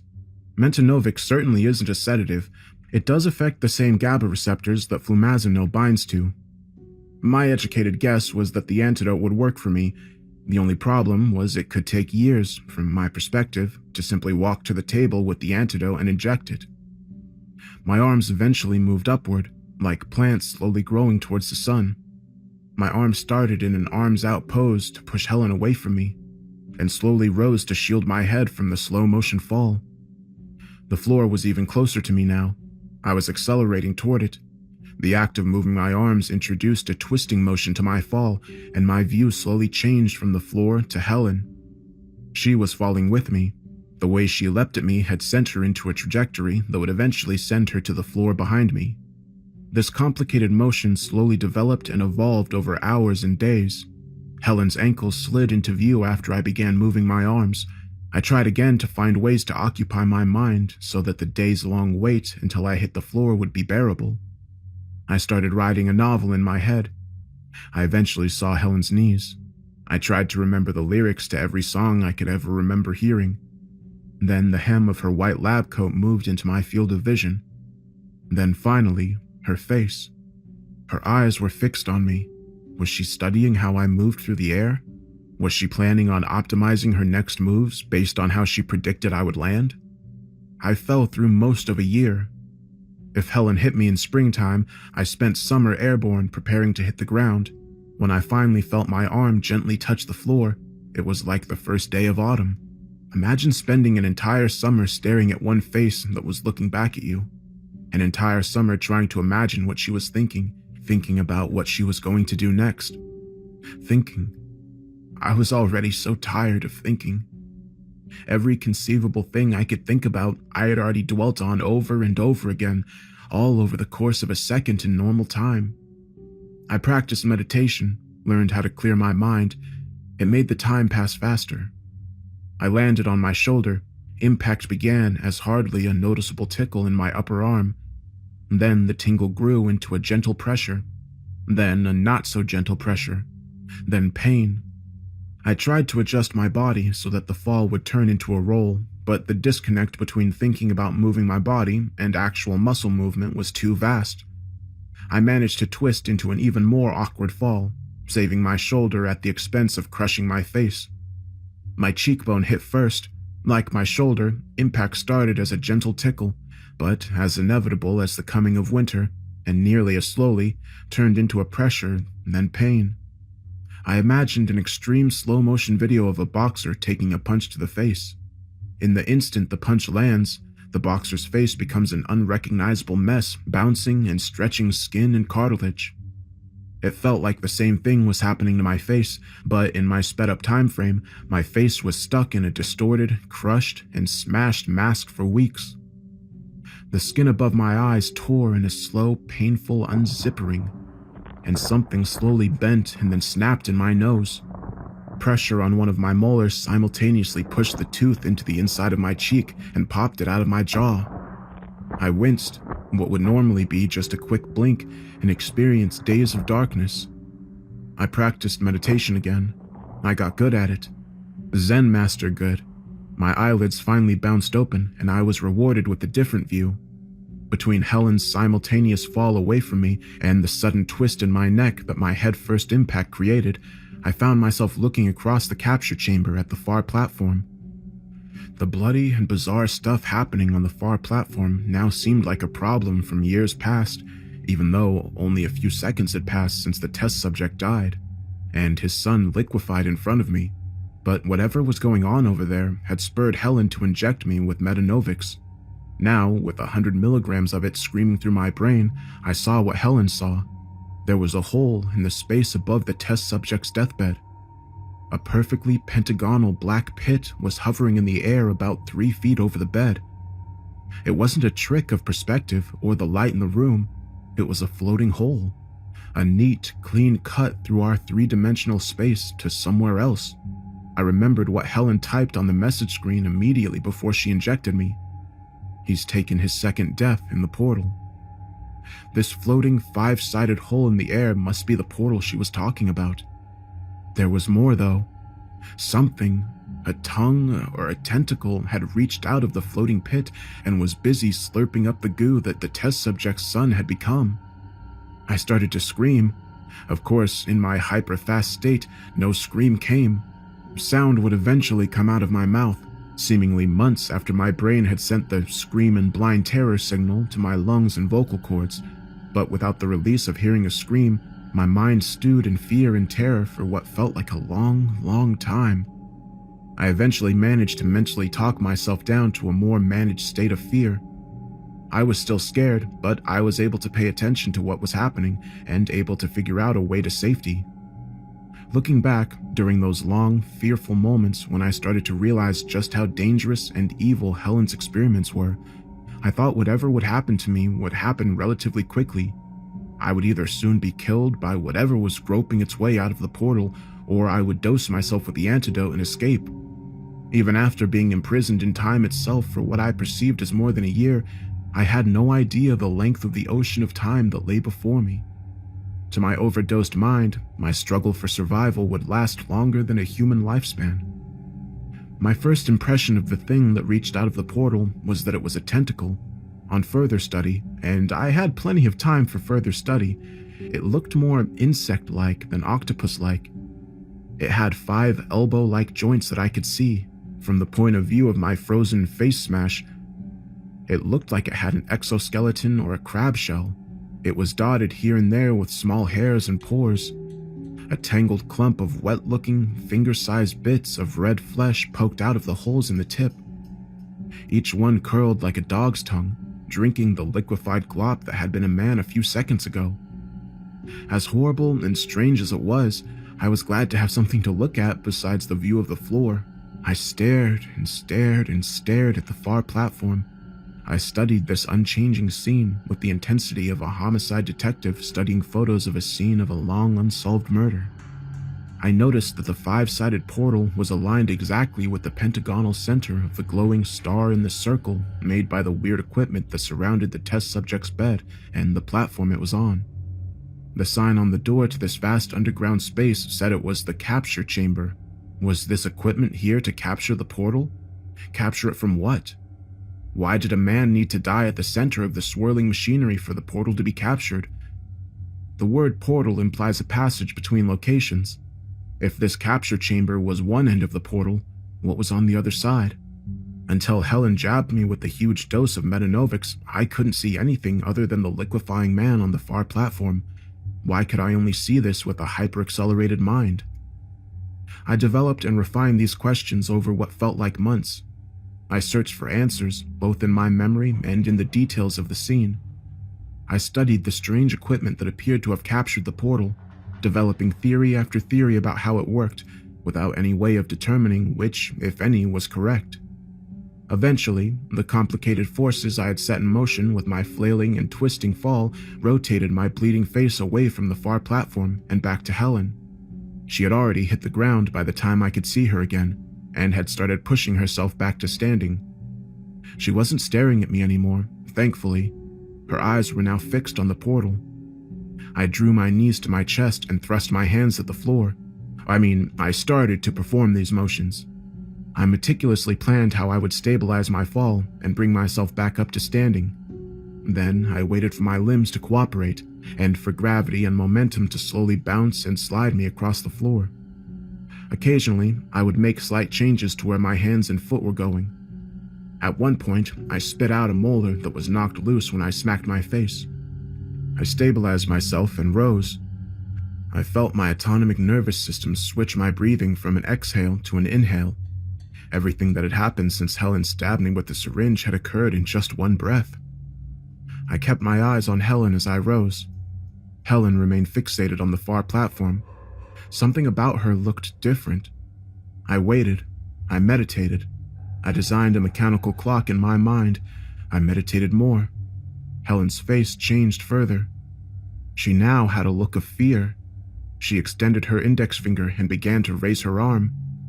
I recognized the gesture, even though she had only just started making it. She was pointing to the far platform. I twisted my neck around to glance at the portal. Incredibly, my situation had gotten worse. A second, long, jointed proboscis had emerged from the hole. This one wasn't aiming for the man puddle on the floor. Whatever was in the portal was thrusting this second appendage into the chamber and towards us. The second 5-jointed exoskeleton human liquefier and feeding tube shot out of the pit and reached into the space in the center of the capture chamber. Of course, when I say it shot out of the pit, I'm speaking in relative terms. My mind was super accelerated to the point where a single breath seemed to last for a year or two. The second interdimensional death proboscis moved fast enough that I could perceive minuscule changes in its position after each long meditation session that I engaged in. To the unaccelerated mind, it must be moving lightning fast, like a barracuda or a venomous snake making a kill. Helen was eventually satisfied that I saw what she was pointing at and stopped wasting time getting my attention. Instead, she flung herself toward the keyboard by the machine. I followed her motion, and eventually, the banks of the computer monitors rotated into view. Before Helen dosed me with the drug, the monitors appeared to be flashing nothing but seizure-inducing noise. Under the influence of the mind accelerator, however, I saw that what Helen said was true. Each screen was being updated with new data 500 times a second. One monitor was displaying the Wikipedia page for Bolivia. The screen next to it was scrolling through some old work of fiction. He tossed the still-lighted pipe into the sea. The fire hissed in the waves, the same instant the ship shot by the bubble the sinking pipe made. The screen below that one showed part of an academic paper full of equations. I couldn't even guess what the subject area was. I can't exaggerate the relief I felt at seeing this random and eclectic set of information on the screens. These computer monitors gave my mind something to do. I read the Bolivia page over and over. I memorized the page of fiction, and I studied the mathematics so thoroughly that I began to understand it. Eventually, the screen displaying the Wikipedia page updated. A slow process where I got to watch the screen slowly redraw itself, one row of pixels at a time. This is what a 500 Hz update rate looked like when overdosing on Mentanovics. Helen started typing. She could take her time, I thought.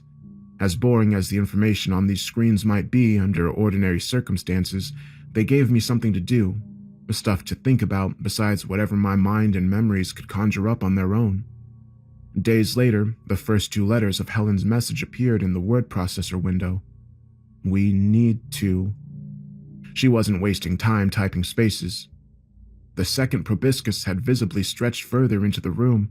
I read dozens of Wikipedia pages and about 100 screenfuls of the work of fiction that flew up the screen. It was Moby Dick.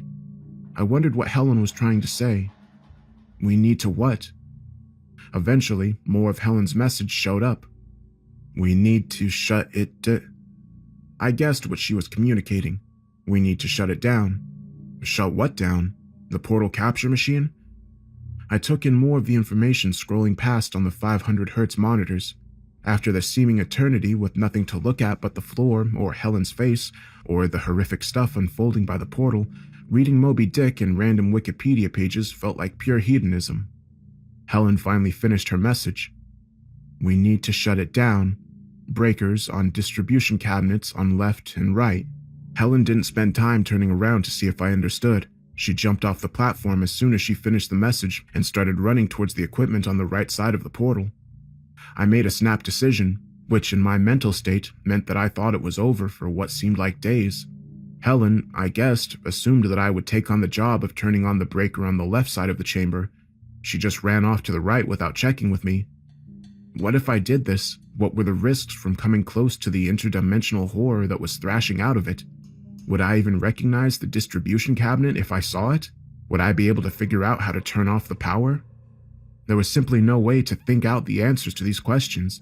They could only be answered definitively by committing to the course of action. If the answer to any of them was the wrong answer, then things would get even worse for me than they already were. What was the worst-case scenario?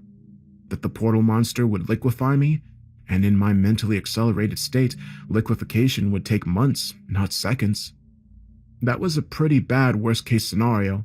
Frankly, it was utterly terrifying, but even after mulling over every possible way I could think about the situation, I couldn't come up with a better idea. Staying on the platform and waiting for Helen to shut off both boxes amounted to spending additional centuries in this room.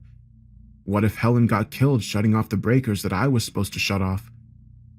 I willed my legs to move, to leap off the platform as Helen had done. The commands to my muscles formed and screamed out of my brain at light speed, only to slam into my glacially slow muscles. I imagined my mind as a Victorian-era woman trapped in a tower, writing a message with a quill pen. "My dearest legs, I hope this note finds you well. Please jump off the platform." Then the message was sent by Ryder and sailing ship to the other side of the world, while I waited for months and months alone in the tower. From the edge of the platform, I no longer had the view of the computer monitors. I was outside my refuge from boredom in front of the displays. Instead of reading Wikipedia articles and journals from the world of higher mathematics, I spent the time waiting for my legs to obey by studying the death limb that was climbing out of the portal and into our universe. The portion of the limb that had emerged from the portal was dark brown, with 5 elbow-like joints, arranged at odd angles. The design of the multi-radial elbows appeared to give it the flexibility to bend around the complex obstacles. Something about the way it stretched into the center of the room made me think it couldn't see or sense what was there. If there were eyes or other sense organs, they must have been on whatever incomprehensible body lay inside the portal. I passed the time thinking about what the rest of the creature might look like, and what the environment was wherever it came from that led it to evolve into the man-liquefying monster that was climbing into the capture chamber. I finally left the platform. I was airborne for months as I leapt 3 feet to the ground. I configured my body well and didn't fall when I hit the ground.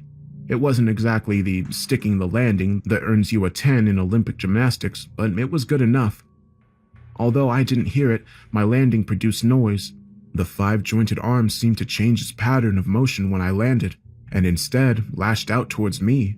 Did it hear me move? I urged my body to sprint towards the back of the room, to where Helen said the electrical distribution cabinets were.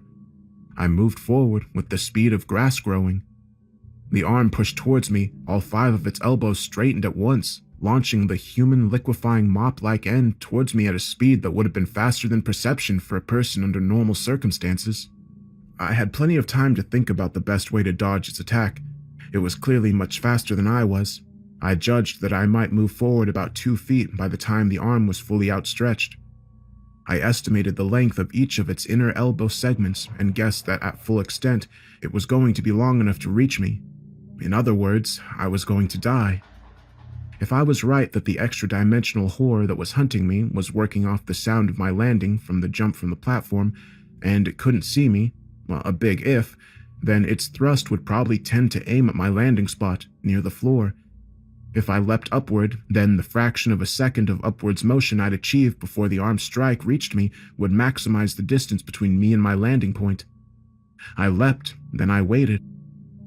I suffered through months of terrified waiting to see if I would survive the strike or not.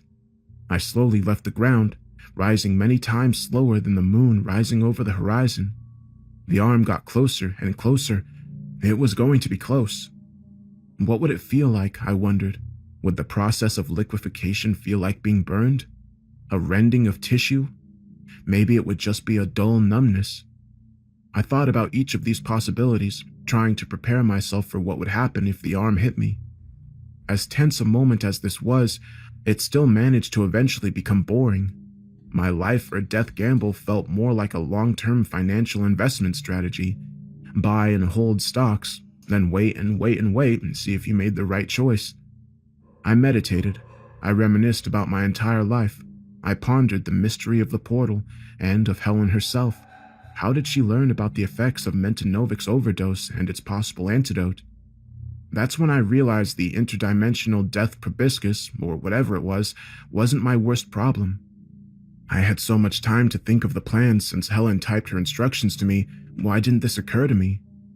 There was only 1 dose of the antidote. Whoever made it back to the observation platform first would save themselves. The other, doomed to a literal eternity of silent glacial suffering. I was airborne, moving away from the observation platform and waiting endlessly to see if the death proboscis would hit or miss me. Should I attempt to spin about in midair, risking a catastrophic fall and a most likely lethal interaction with the demon from the pit, just to get a head start back to the platform where the antidote sat on the table? What was Helen doing? Was her typed message about the electrical distribution racks a ruse to get me to run away so that she could take the antidote without a fight? I turned my head to look beyond the arm of death to the other side of the room.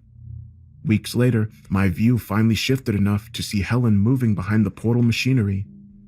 She seemed to still be moving away from the observation platform, toward the back of the room where the electrical distribution cabinets were supposedly located. I made a major life decision. I decided to trust Helen. I didn't attempt to change course at all, just maintained a steady, all-out sprint toward the back of the room and hoped for the best. I eventually landed from my leap. The arm struck the ground 18 inches behind me. I ran toward the machinery in the rear of the room, and the arm didn't follow me. 20 or 30 years after I jumped from the platform, or about 50 feet later, I hazard a glance backwards.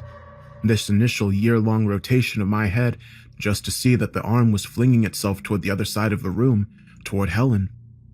What would happen if Helen died? Was the electrical distribution system for the capture equipment dual redundant? If I switched off the equipment on my side, but Helen didn't reach hers, was this whole effort for nothing? Would I have to try and spend another century running to the other side of a room to shut off the switches on Helen's side? I ran for years. I mourned my old life, the life from 60 seconds of normal perception time earlier. And I forgot. That's what brains do.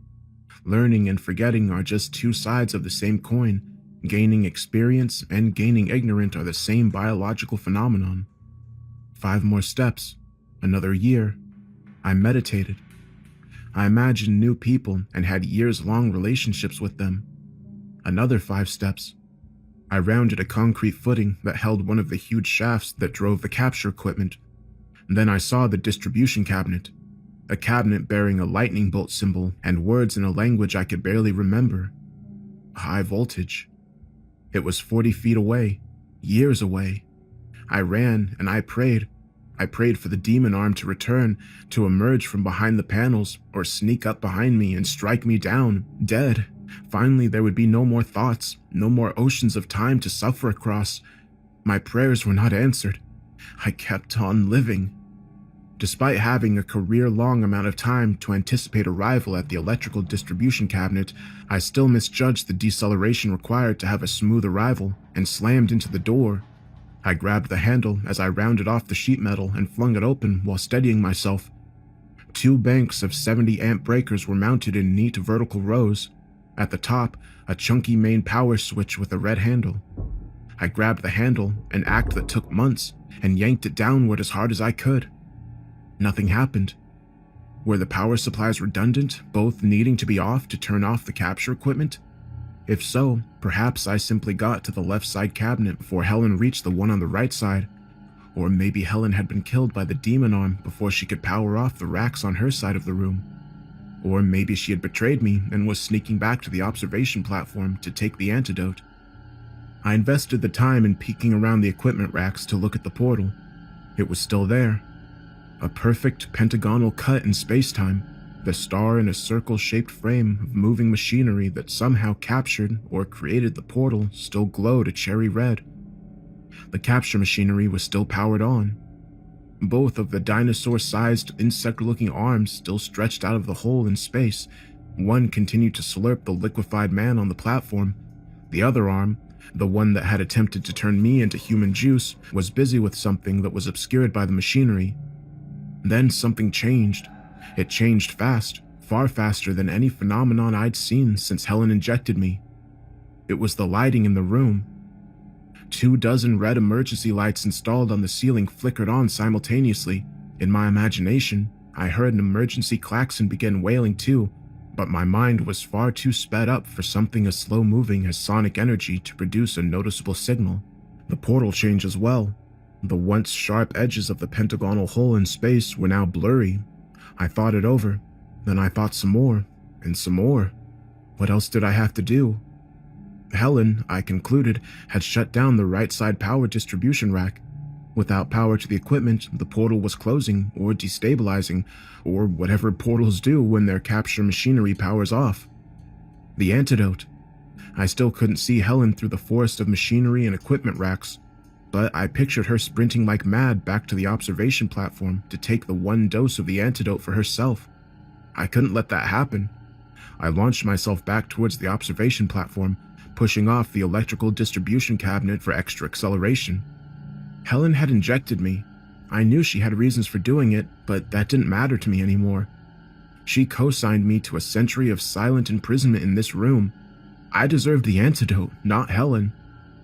I ran for years, only 40 steps back to the observation platform, each one a bottomless well of empty time that I had to fill with my thoughts. I glanced backwards twice. Each tiny gesture slowed me down slightly, causing months of delay. With my first glance backwards, 10 steps away from the power cabinet, I saw essentially the same scene as before, the portal starting to blur and warp, and the two massive arms still grasping into the room. 32 steps from the power cabinet, 24 feet from the platform. I looked back again. Now both death arms were flailing about. Were they in pain because the portal was destabilizing? Enraged? Still no sign of Helen. I dove onto the observation platform, laying out horizontally in the air like I was playing ultimate frisbee. I hung in the air for a long time, feeling a little like Superman, then like an extremely bored Superman. I eventually landed on my belly and slid from the edge of the platform to the chair in the center. I sprung to my feet and snatched the syringe of flumazenil from the table. I spun my head around, looking for Helen. By injecting myself with all the flumazenil, I was effectively sentencing her to a death as awful as S-47's. Was she going to attack me again to take the drug away from me? I saw her. My decades of worrying and scheming about Helen taking the antidote were completely misguided. Helen was still wearing her white lab coat, was still by the test subject's platform, scaling one of the pylons of the capture machine. What the heck was she doing? I grabbed the syringe from the table and immediately injected it into my neck. This process took months, only seconds of real time passed, but in those seconds, I saw Helen climb to the business area of the capture machine, the topmost portion with the red-hot glowing rails. In one fluid motion, Helen vaulted herself over one of the rails and into the portal. She rotated to face me as she fell. Did she see me betraying her, taking the flumazenil myself? She was too far away for me to read her expression. Helen slowly fell away into the rift in space, and I pushed the dose into my neck. When Helen injected the Mentanovics into my neck, it took effect within a fraction of a second. The antidote, the flumazenil, also took effect that quickly, but since I was overdosed on the Mentanovics, the fraction of a second waiting for the flumazenil to hit seemed like weeks. Time slowly accelerated over those weeks. Helen's fall into the pit went faster and faster. The edges of the portal blurred and bent at a frantic pace. The huge, 5-jointed arm retracted into the pit, eventually moving so quickly that I could perceive their motion like a minute hand on a clock. I heard a soft, low rumble. It sounded like thunder from a storm dozens of miles away. Soon after, the portal vanished. I didn't know if it finally closed because the capture equipment was turned off, or if it was still there, invisible to me because my mind was not running fast enough to see it. The thunder sounded again, the sound rising in pitch.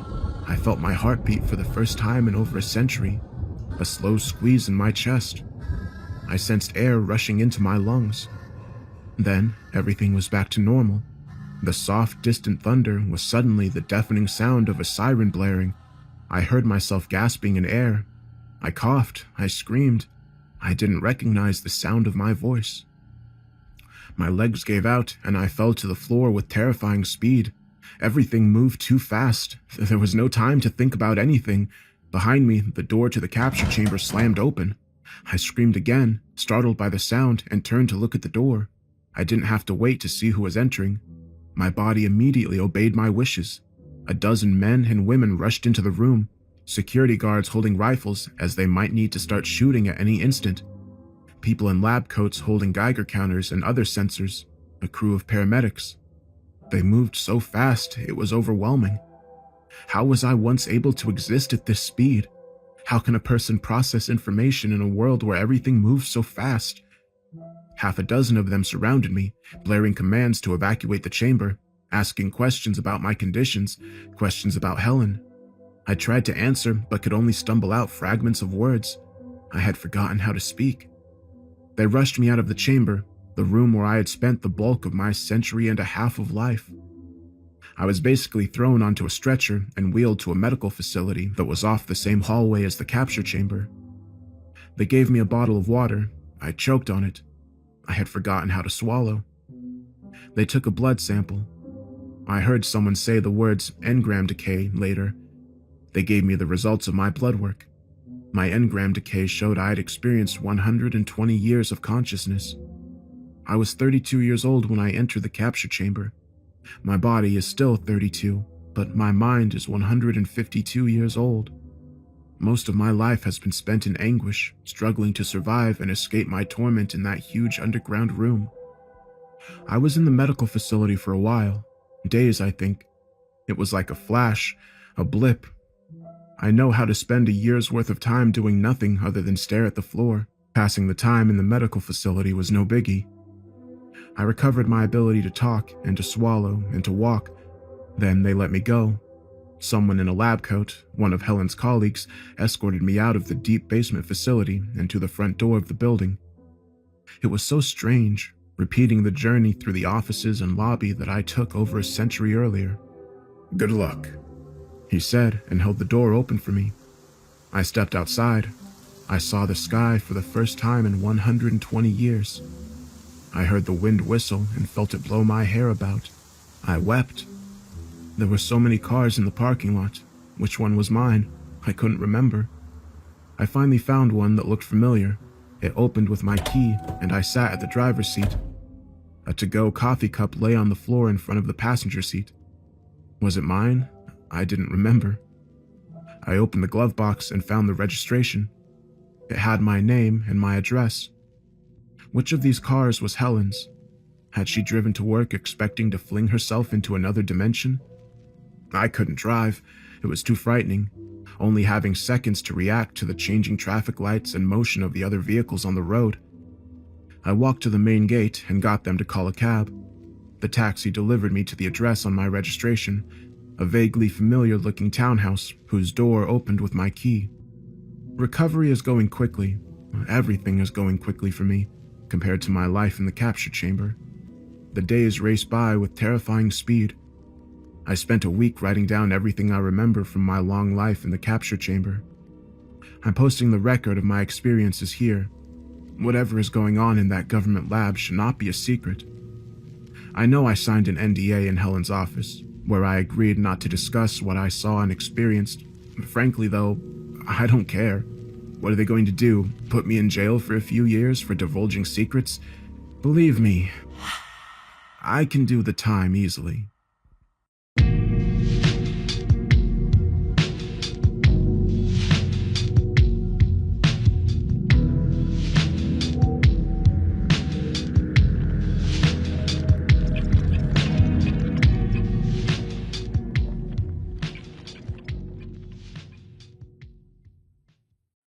I suffer from a condition called Charles Bonnet syndrome, or visual release hallucinations, if you want to get more technical. It's a condition that's far more common than you might realize. It's estimated that as many as half of people with gradual loss of vision will experience one or more bouts over their lifetime. Yet, I'm willing to bet most of you have never heard of it. The reason for that is because most sufferers are scared to tell anybody what we experience. I know I was. I'm getting ahead of myself. My name is Andrew, and I'm 26. 2 years ago, I woke up with awful, blurred vision. Every single edge and detail clouded as if somebody had smeared Vaseline on a camera lens. It never got better.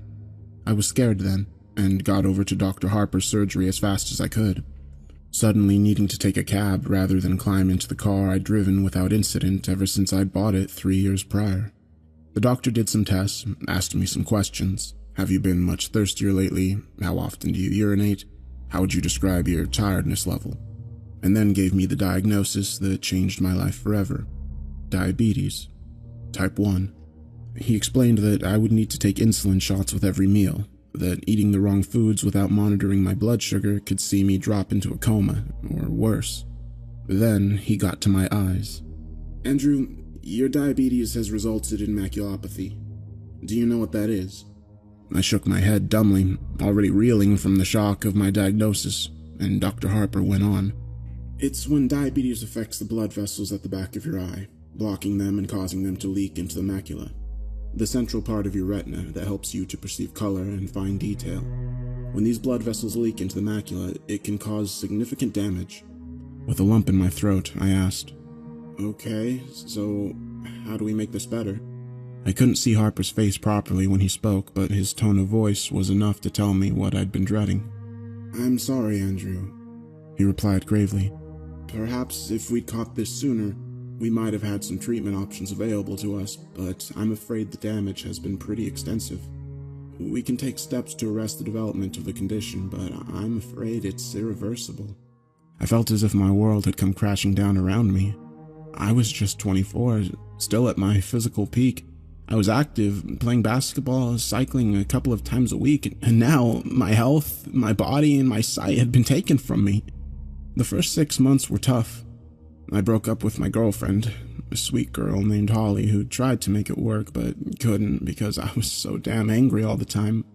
I lost my job because if there's one thing an architect needs, it's his eyes. I even fell out with a lot of my friends, making excuses not to meet with them until they stopped asking. In truth, it was jealousy on my part. Envy that they got to keep on living while everything I'd ever hoped for had been snatched away. I became a recluse, never leaving my apartment and barely bothering to wash, shave, or get dressed each day. I was so sure that my life was over, I stopped even trying to live it. I was an asshole. It took me too long to realize this, but in the end, it was the nurse assigned to visit me at home, a tall, no-nonsense, experienced woman called Lois, who brought this to my attention. "You're an asshole," she said. "What?" I gasped, shocked at her language. "So you've got diabetes. Do you know how many people do?" she asked. Then, before waiting for my answer, she continued. "Do you think they all hide in their apartments refusing to get on with their lives? Losing your vision is a terrible thing and you have my sympathy. But Andrew, it's no excuse to give up." "But you don't," I argued, trying to defend myself, but she hadn't finished. "Understand?" she growled. "One of the bravest men I know was paralyzed from the neck down when he was just a child, and he hasn't given up. You can do so much more with your life, and you have people that want to help you do that, but you can't even be bothered to shave that ugly fucking beard off.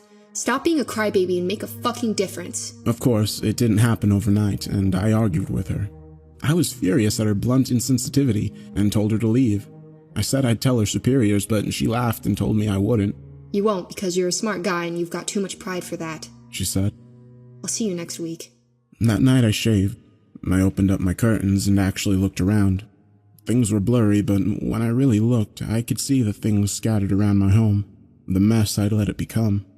When Lois came back the following week, the place was tidy. I was clean-shaven, dressed. I'd even attempted to comb my hair. She didn't say anything about it. Didn't mention the argument of the week before, but she took me out for coffee down the street. She guided me along the sidewalk to the coffee shop, talking to me, reassuring me. It was daunting, even though it was less than a block away, but I felt so proud when I got there. We talked, me and Lois. I think I even laughed. Afterwards, she walked me home. When she helped me back inside, she said, "It's nice to meet you at last, Andrew." That day was the beginning of my new life. I moved to a new apartment, a ground floor place, and joined a group of other young people with vision impairments. I made friends, got out every day, even if it was just a short walk, but I made a point of seeing what I could of the world. I bought what I could, but the Sawyers, the old couple that ran the local store, would bring my groceries by once a week. Clark's a gruff old coot, so he refuses to coddle me, and he's told me that he respects me for being like I am, for maintaining my independence, and for not giving up. From a guy like him, that's one of the sweetest things I've ever heard. Things were going so well, and then, 1 year ago, it started. I walked into my living room, a mug of coffee in my hand, and I saw a Victorian funeral carriage stood right there on my rug, complete with 2 huge, proud horses in full livery, adorned with long black plumes in their bridles. They stood perfectly still while the driver, a small bearded man in period costume and a top hat, fidgeted with the reins and peered at me expectantly. Bizarrely, they were far clearer than the usual blurry shapes that I could see. I damn near pissed my pants. I dropped the cup, spilling scalding hot coffee over my bare feet, jumping backwards with a cry of pain and alarm. When I returned my attention to the horses and carriage back in the room, they were gone. At that moment, I wondered if I was going mad.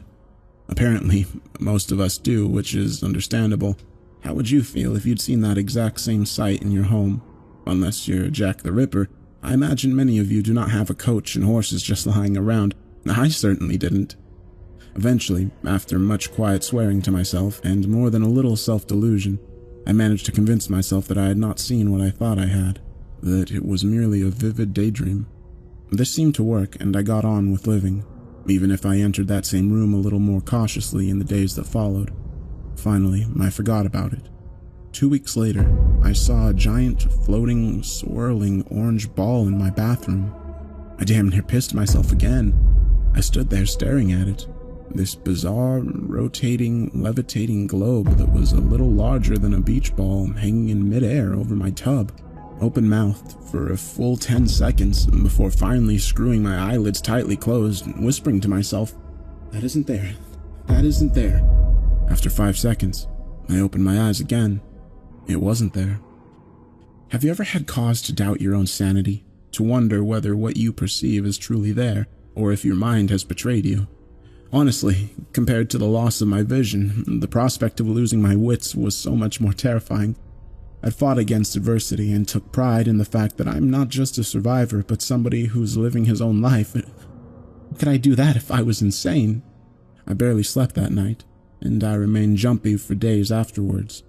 Any sight of movement or any unfamiliar shape would set my pulse racing, would cause me to doubt whether it was truly there. It was the toughest time that I'd ever been through, worse even than that time after I was diagnosed with diabetes. At least when Dr. Harper had told me about the diabetes, I had a definitive prognosis. I was given facts by a medical professional. My affliction was physical, it had a name, and most important, it had a treatment plan. This was something else. My own mind had turned against me. My senses and perception of reality had become twisted and unreliable. It's only when you're in that position that you realize just how terrifying it is. Your senses and the way your brain interprets them are your only true defenses against danger. You perceive danger and you avoid it, preventing your body from becoming harmed, but what happens when you can't trust your perception to alert you to the dangers that are truly there? Lois picked up the problem first, noticing my skittish manner. She asked what was wrong, if I needed to talk about anything, but I told her no. I was fine, but I hadn't been sleeping well. That last part was true. I hadn't been able to sleep a wink.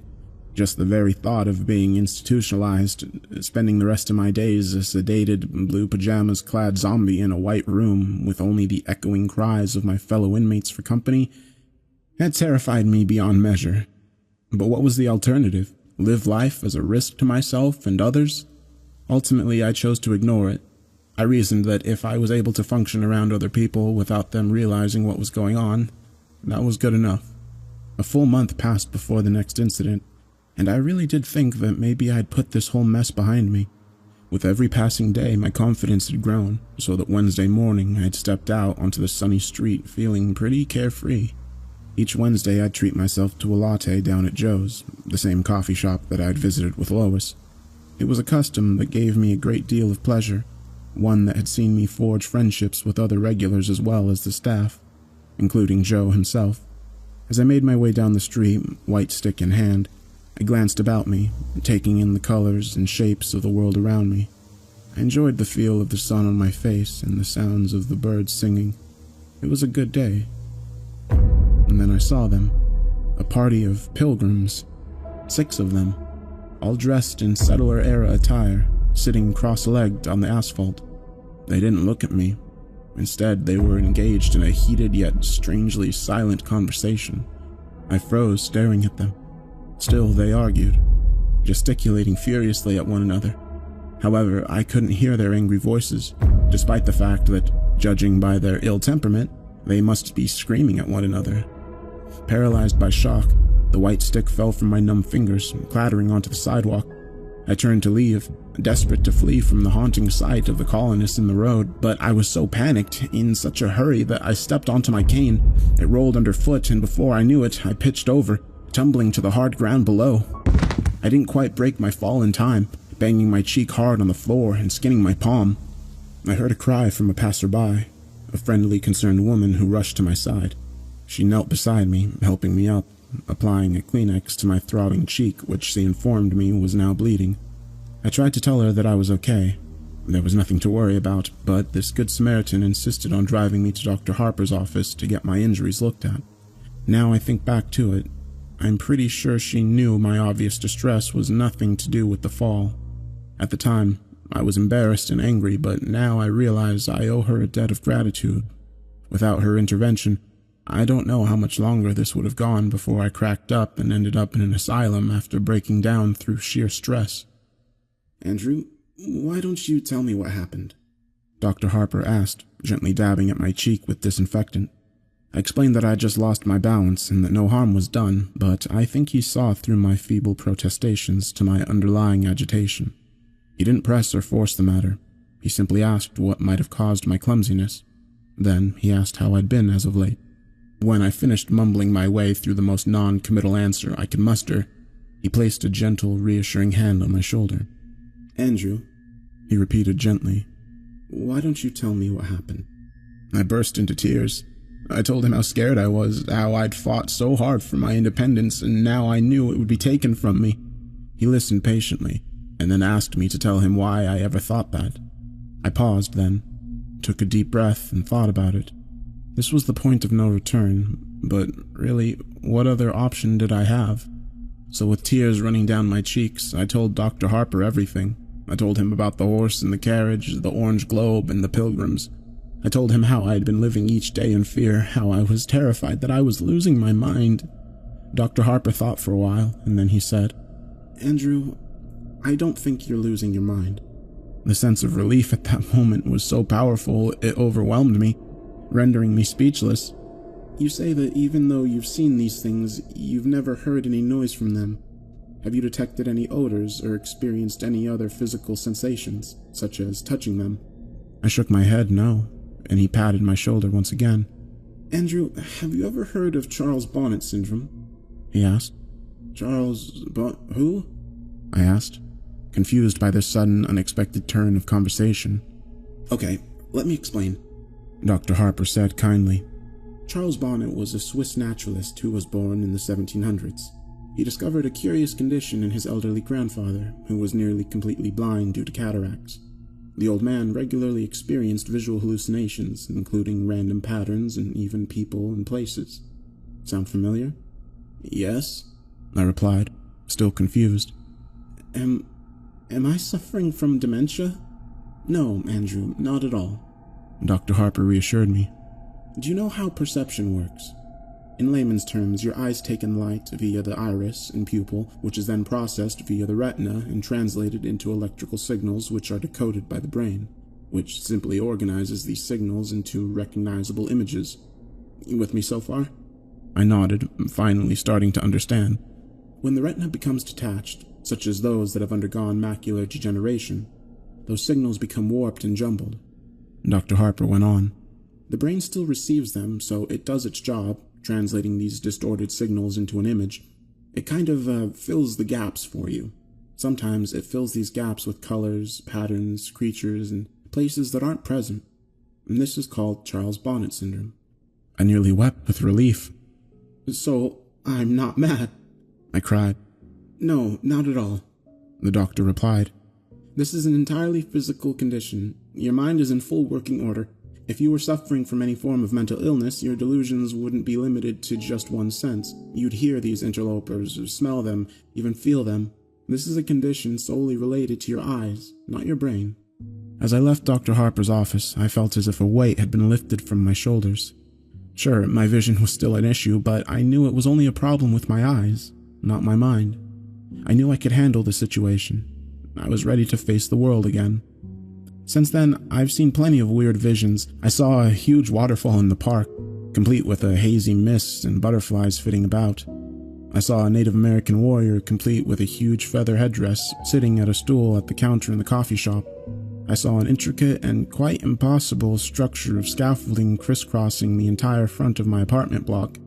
Hell, on the 4th of July last year, I even saw a great swooping green dragon in the sky, twisting and cavorting through the air overhead. All looked utterly and completely real. Yet, now I knew they were simply tricks of the eye. They were no longer disturbing.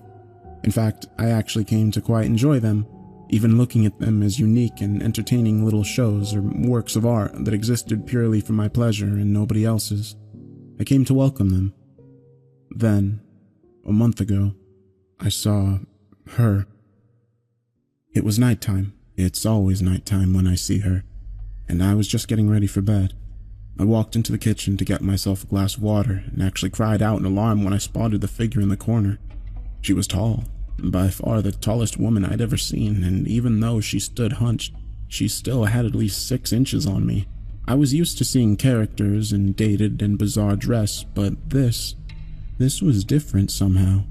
It didn't seem like an outfit from any one time, instead a bizarre mishmash of items. She wore a tuxedo jacket, figure-hugging in black, tailored to the female body shape, over a dirty old ruffled dress shirt. To complete the ensemble, she wore a bright red bow tie. On her hands, which she held out to either side as if shrugging, or maybe feeling for rain, she wore dirty white gloves. Her fingers were disproportionately long, almost spidery, and occasionally they twitched, as if she longed to grip and squeeze something in them. On her lower half, she wore shorts the same crimson as her bow tie, over opaque black nylons. Her legs were long and attractive, if truth be told, the legs of a dancer. She also wore red heels, the same hue as her shorts and bow tie, but they sparkled and shimmered, bringing to mind Judy Garland's ruby slippers from The Wizard of Oz. As strange as this ensemble was, I couldn't tear my eyes from her face. Most of it was obscured by a jaunty bowler hat, tipped and tilted to hide her eyes and nose, but beneath the brim of her hat, I could see the deathly pale skin of her face and a grin that sent shivers down my spine. It was wide, too wide, with entirely too many teeth.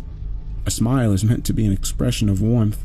It's meant to feel welcoming and benevolent, but the look on this woman's face oozed malice. It felt much like the sort of glee I'd expect from a snake as it corners a rat. However, the thing that startled me most was that she had a third arm sprouting from her back, curled up and over her head like a scorpion's tail. It was longer than any arm should be, and the hand had only 3 fingers, like a claw. It was pointed straight at me, and as I swore in dismay and stumbled sideways, it seemed to track my movement. I stood, staring at the creepy figure for a few seconds, trying to get my mind around the situation. She just stood there in the corner, grinning back. Finally, I realized that this was just another of my hallucinations and breathed an audible sigh of relief. One of the tricks I've picked up over the months of suffering from Charles Bonnet syndrome is to break the line of vision towards whichever stimulant is causing my brain to interpret the images into the hallucination. Think of it like restarting a faulty computer, how refreshing the system debugs it. To this end, I close my eyes and count to 5. Then, when I reopen them, the hallucination is gone. So, as I stared at the horrifying, malformed figure in my kitchen, I knew that to make the image go away, I simply had to close my eyes. I'll be honest here. When I counted to 5, I hesitated a little before opening my eyes. If I'd opened my eyes and she'd still been stood there, smiling that wicked smile at me, I think I might have had a heart attack. She wasn't, and I breathed another long sigh of relief, fetched my glass of water, and went back to bed. The tall woman haunted my thoughts in the days after I saw her. She was different from the other visions I'd had. Somehow she felt more real. It was this agitation that my buddy Jason picked up on when we met for lunch the following Friday. Jason was one of those same friends I'd tried to drive away shortly after I lost my vision, yet he'd refused to give up on me, continuing to get in touch week after week.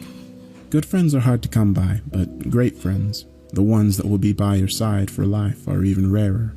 Jason, God bless his heart, is one of the latter. You gotta tell me what's going on, dude, he said, as we sat down over pizza. What do you mean? I asked, trying to brush it off. You're so distracted, it's like you're looking for something in here all the time.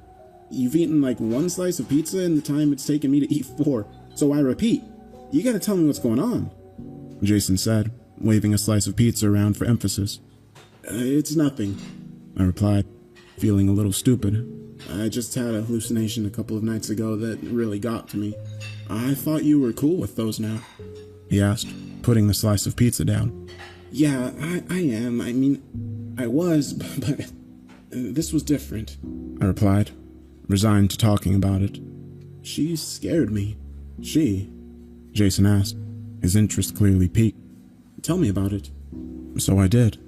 I described the tall woman and how she'd appeared to me.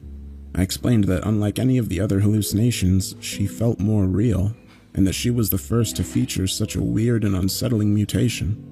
Sure, I'd seen smaller versions of people in the past, a phenomenon referred to as Lilliputian by medical professionals, but the extra appendage and the impossibly distorted face were something I'd yet to encounter thus far.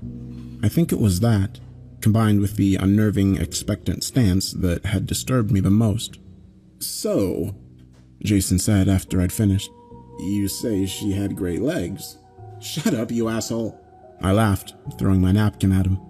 No, seriously, I get it, man, Jason replied, passing the napkin back to me. If I walked into a room and a giant mutant was waiting for me, it'd scare the shit out of me too.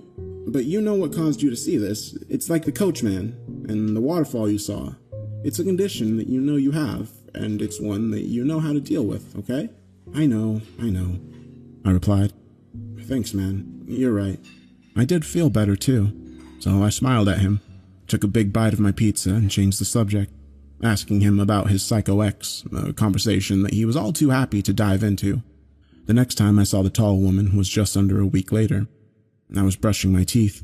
I was stood at the wash basin, brushing away, when I spotted a figure in the mirror. She was out in the dark hallway, peeking around the door behind me. That same sinister grin I'd seen before stretched her narrow face into a distorted grimace, the dirty bowler hat pushed down over her eyes once again. Each of those 3 long, spidery hands gripped the doorframe. As crazy as this sounds, it felt like she was trying to avoid being spotted. I cried out, spitting toothpaste foam all over the mirror, my toothbrush clattering in the basin. I spun around, my heart thumping in my chest, my breathing ragged in my throat. She wasn't there. Of course she wasn't. The doorway was empty. I tiptoed forward, hesitantly, trying to look around the doorframe into the hallway without actually sticking my neck out into its shadowy confines. The seconds ticked by as I drew closer and closer. I couldn't see anything, so finally, with a whisper of self-affirmation, I stepped out of the bathroom. The hallway was empty, as was the rest of my apartment. I was shaken again. This was the first time I'd seen a hallucination in a reflection, and I wasn't even sure that I'd actually seen it. Now, as I sit here, recording this, knowing what would follow, I think I thought like that to try to protect myself, to shield myself from the truth. I was an idiot. A full fortnight passed without incident. Sure, I saw a flash of color one day, a dancing yellow lightning bolt that zigzagged back and forth on the street outside my apartment, but that was exactly the sort of thing I'd come to expect from my condition. It was exciting, otherworldly, but it wasn't scary. Not like she was. In retrospect, that fortnight was blissful, and it was a reminder of what life could be like, the existence that I'd carved out for myself since my diagnosis. Life was good. The night that changed the way I viewed the tall woman. Last night, I'd been out and had a couple of drinks. I'd met the other guys with visual impairment for dinner, and we'd ended up at a bar afterwards. I wasn't hammered, but we got through plenty of beer between us, and by the time I stepped out into the cool night air, I felt decidedly lightheaded. It took me a while to make it home, laughing and talking to a couple of the other guys from our group as we strolled along. It had been a great evening. It was probably the last truly good one I'll ever have. I bid the other guys goodnight, and fumbling with my key, let myself in. With swaying steps, I strolled into my hallway, slamming the door a little too loudly behind me. I took off my jacket, hung it on the hook by the door, and then hit the light switch. She was waiting at the end of the hallway, all 3 hands held aloft into claws, reaching for me. That same maddening, malevolent grin on her pale face. I swore again, louder than ever, actually jumping back a step, recoiling from the impossibly tall and terrifying figure lying in wait in my own home. The tall woman didn't move. She stood there, staring and smiling at me. I stared back, but I sure as hell didn't smile. Jesus Christ! I muttered under my breath. You know how you can feel a little paranoid after a few beers? That feeling of non-specific post-alcohol dread? Imagine that combined with a giant grinning mutant woman suddenly appearing in your home. Suffice to say, it was very, very, very uncool. I don't need this. I sighed and closed my eyes. 1, 2, 3, 4, 5. When I opened my eyes, her face was just a foot from my own, grinning wider than ever. She dashed the length of the hallway and was now stood so close that her long, grasping arms were either side of me. Her fingers twitching and clawing at the air around my face. I could see her chest heaving as if she were actually laughing silently at my attempts to dismiss her, as if the thought that I could ever be free of her was amusing. I screamed, a full-bodied shriek of terror, and actually dropped to my knees, covering my head as if to fend off an expected blow. It never came. Finally, I lowered my hands, grasping for breath, shaking.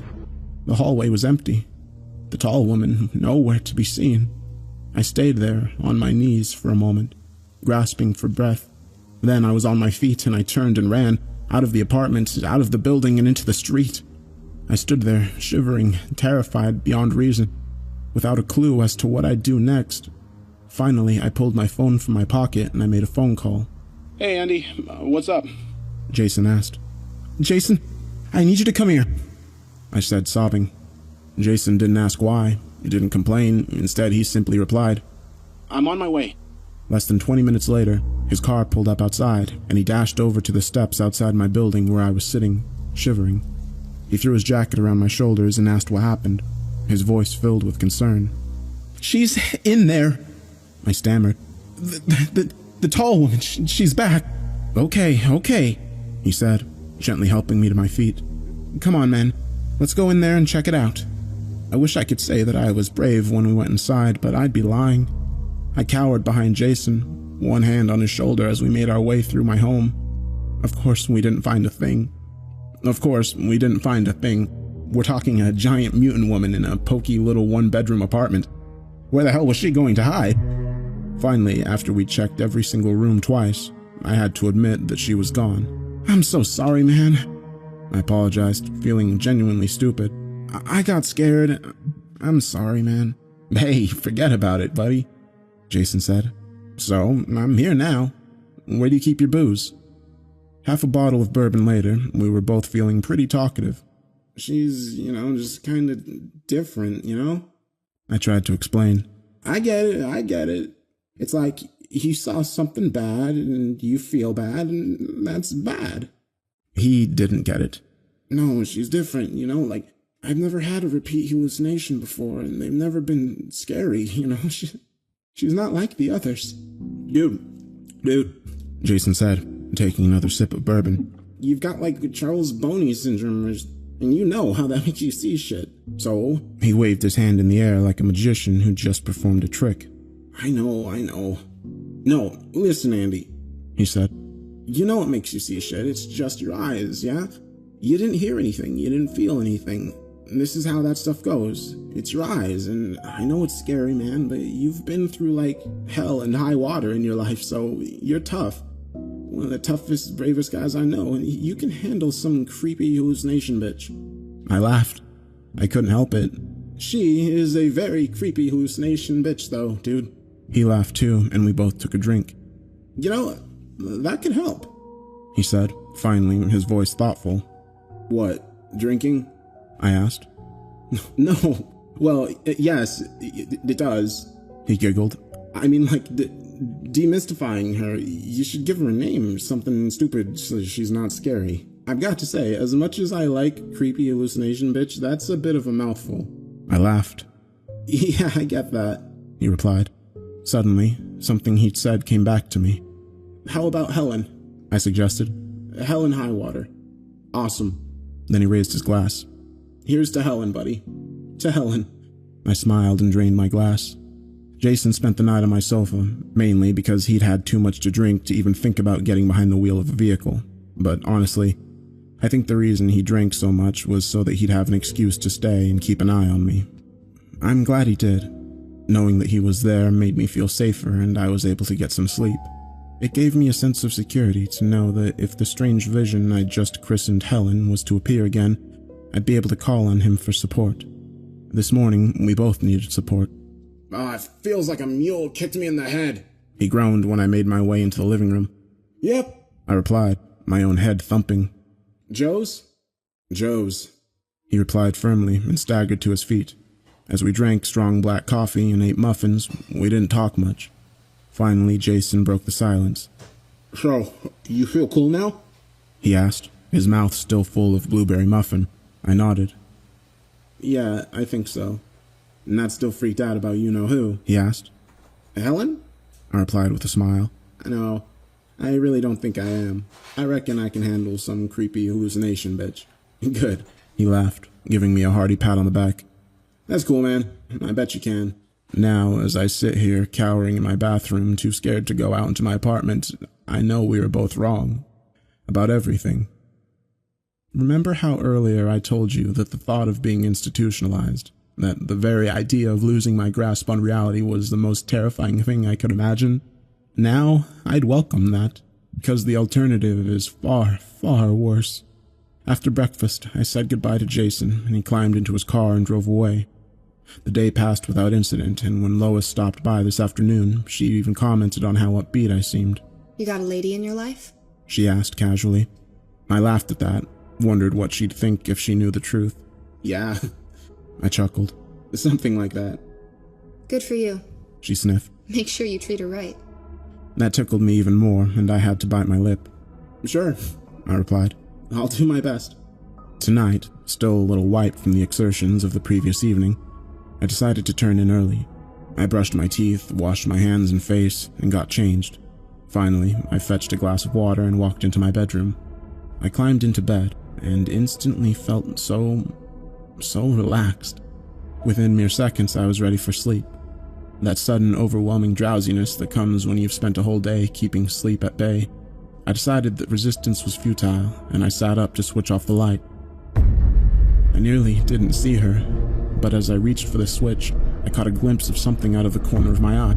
My heart leapt into my throat as I turned to the foot of my bed. The tall woman was crouched there, her grinning face staring at me from just beyond my feet. So many teeth. Her long, slender fingers spread out over my blankets, twitching slightly as she gripped at the end of the bed. Slowly, excruciatingly so. Her third misshapen arm came into view over her shoulder, joining her other hands on my bedding. I froze, utterly petrified. I was at a crossroads here, arriving at a pivotal moment that had been coming for some time. But this time, I'd had enough. You don't scare me anymore, I said, my voice filled with defiance and anger. I'm not letting you do this to me. I reached across to the light switch. Good night, Helen, I said triumphantly, then flicked it, plunging the room into darkness. I lay there, a sense of tremendous pride surging through me, and I grinned to myself in my warm, comfortable bed, overjoyed at the emotional victory of overcoming my own fear. And then it happened. The thing that led me here. Something that turned my blood to ice water and my bowels to jelly. Her rasping voice hissed from the darkness.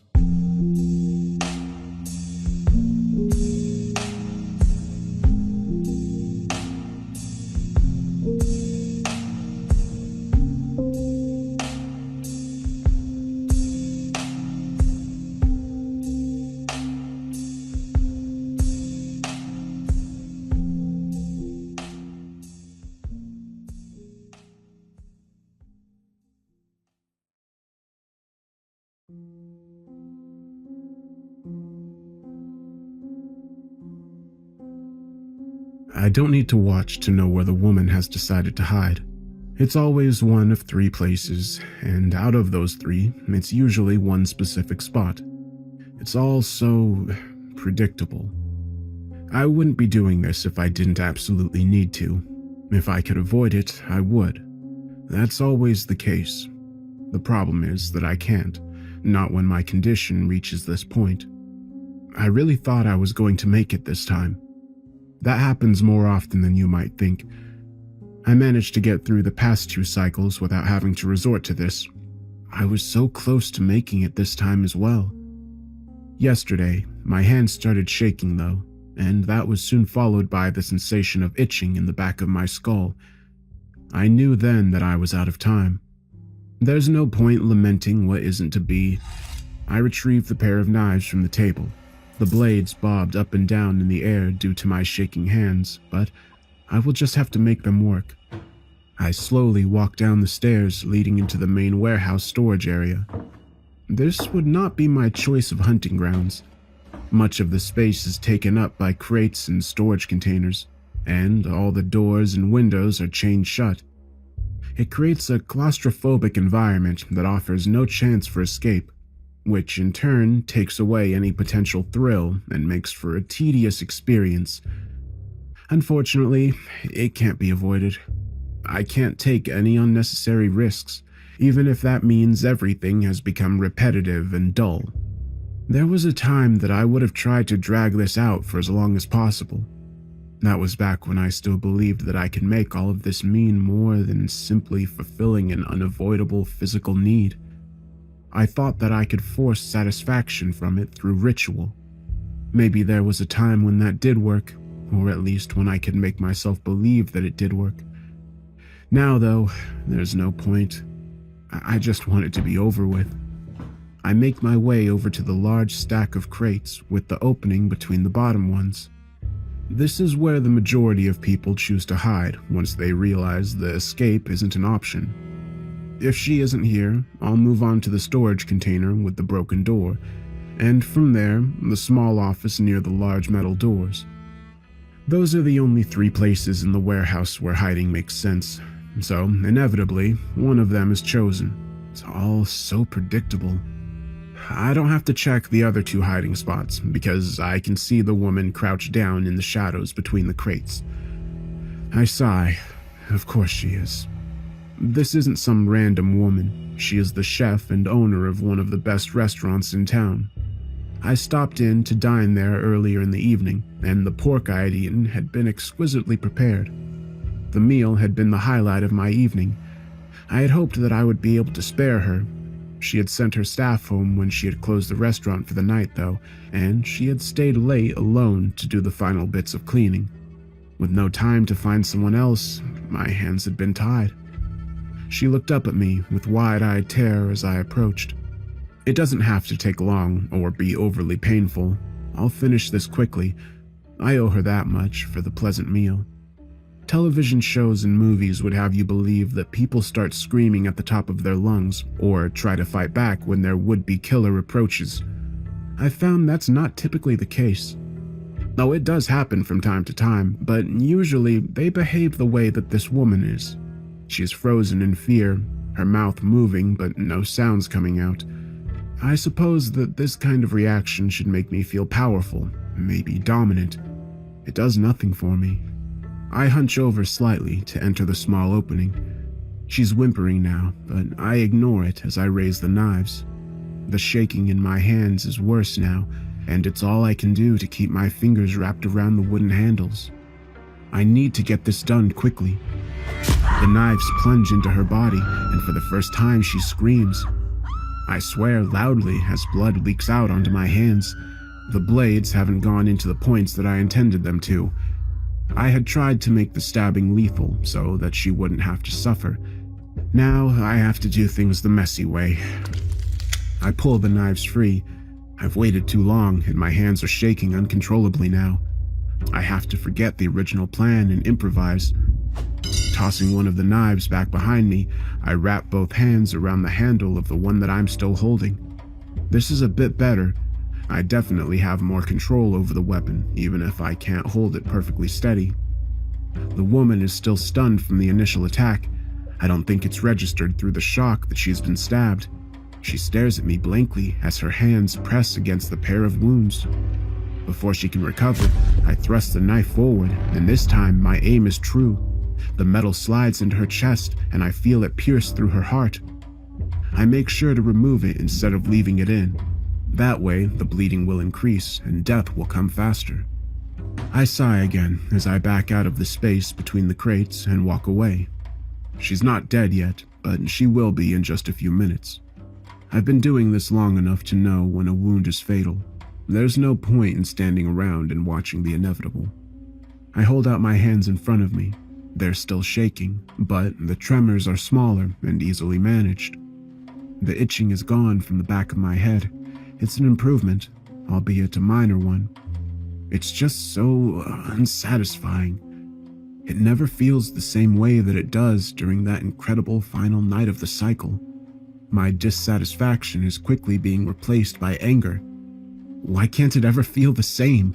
One night of an incredible, indestructible, unmatched high, and nearly a month of rock bottom and just trying to exist until the next one. How is that fair? I force myself to calm down. The answer is that it's not fair, but there's nothing I can do about it either. Besides, the end of the cycle is almost here. I just have to make it until tomorrow night. The smart thing to do would be to clean up the mess that I had just made and go back home and get some rest. I know from experience that I won't be able to sleep though, and I'm not in the right headspace to make sure that I take care of any crime scene properly. Both those things will just have to wait. Pulling a set of keys out of my pocket, I removed the locks from one of the doors and pulled the chains free. I tossed them off to the side in a small pile and go outside.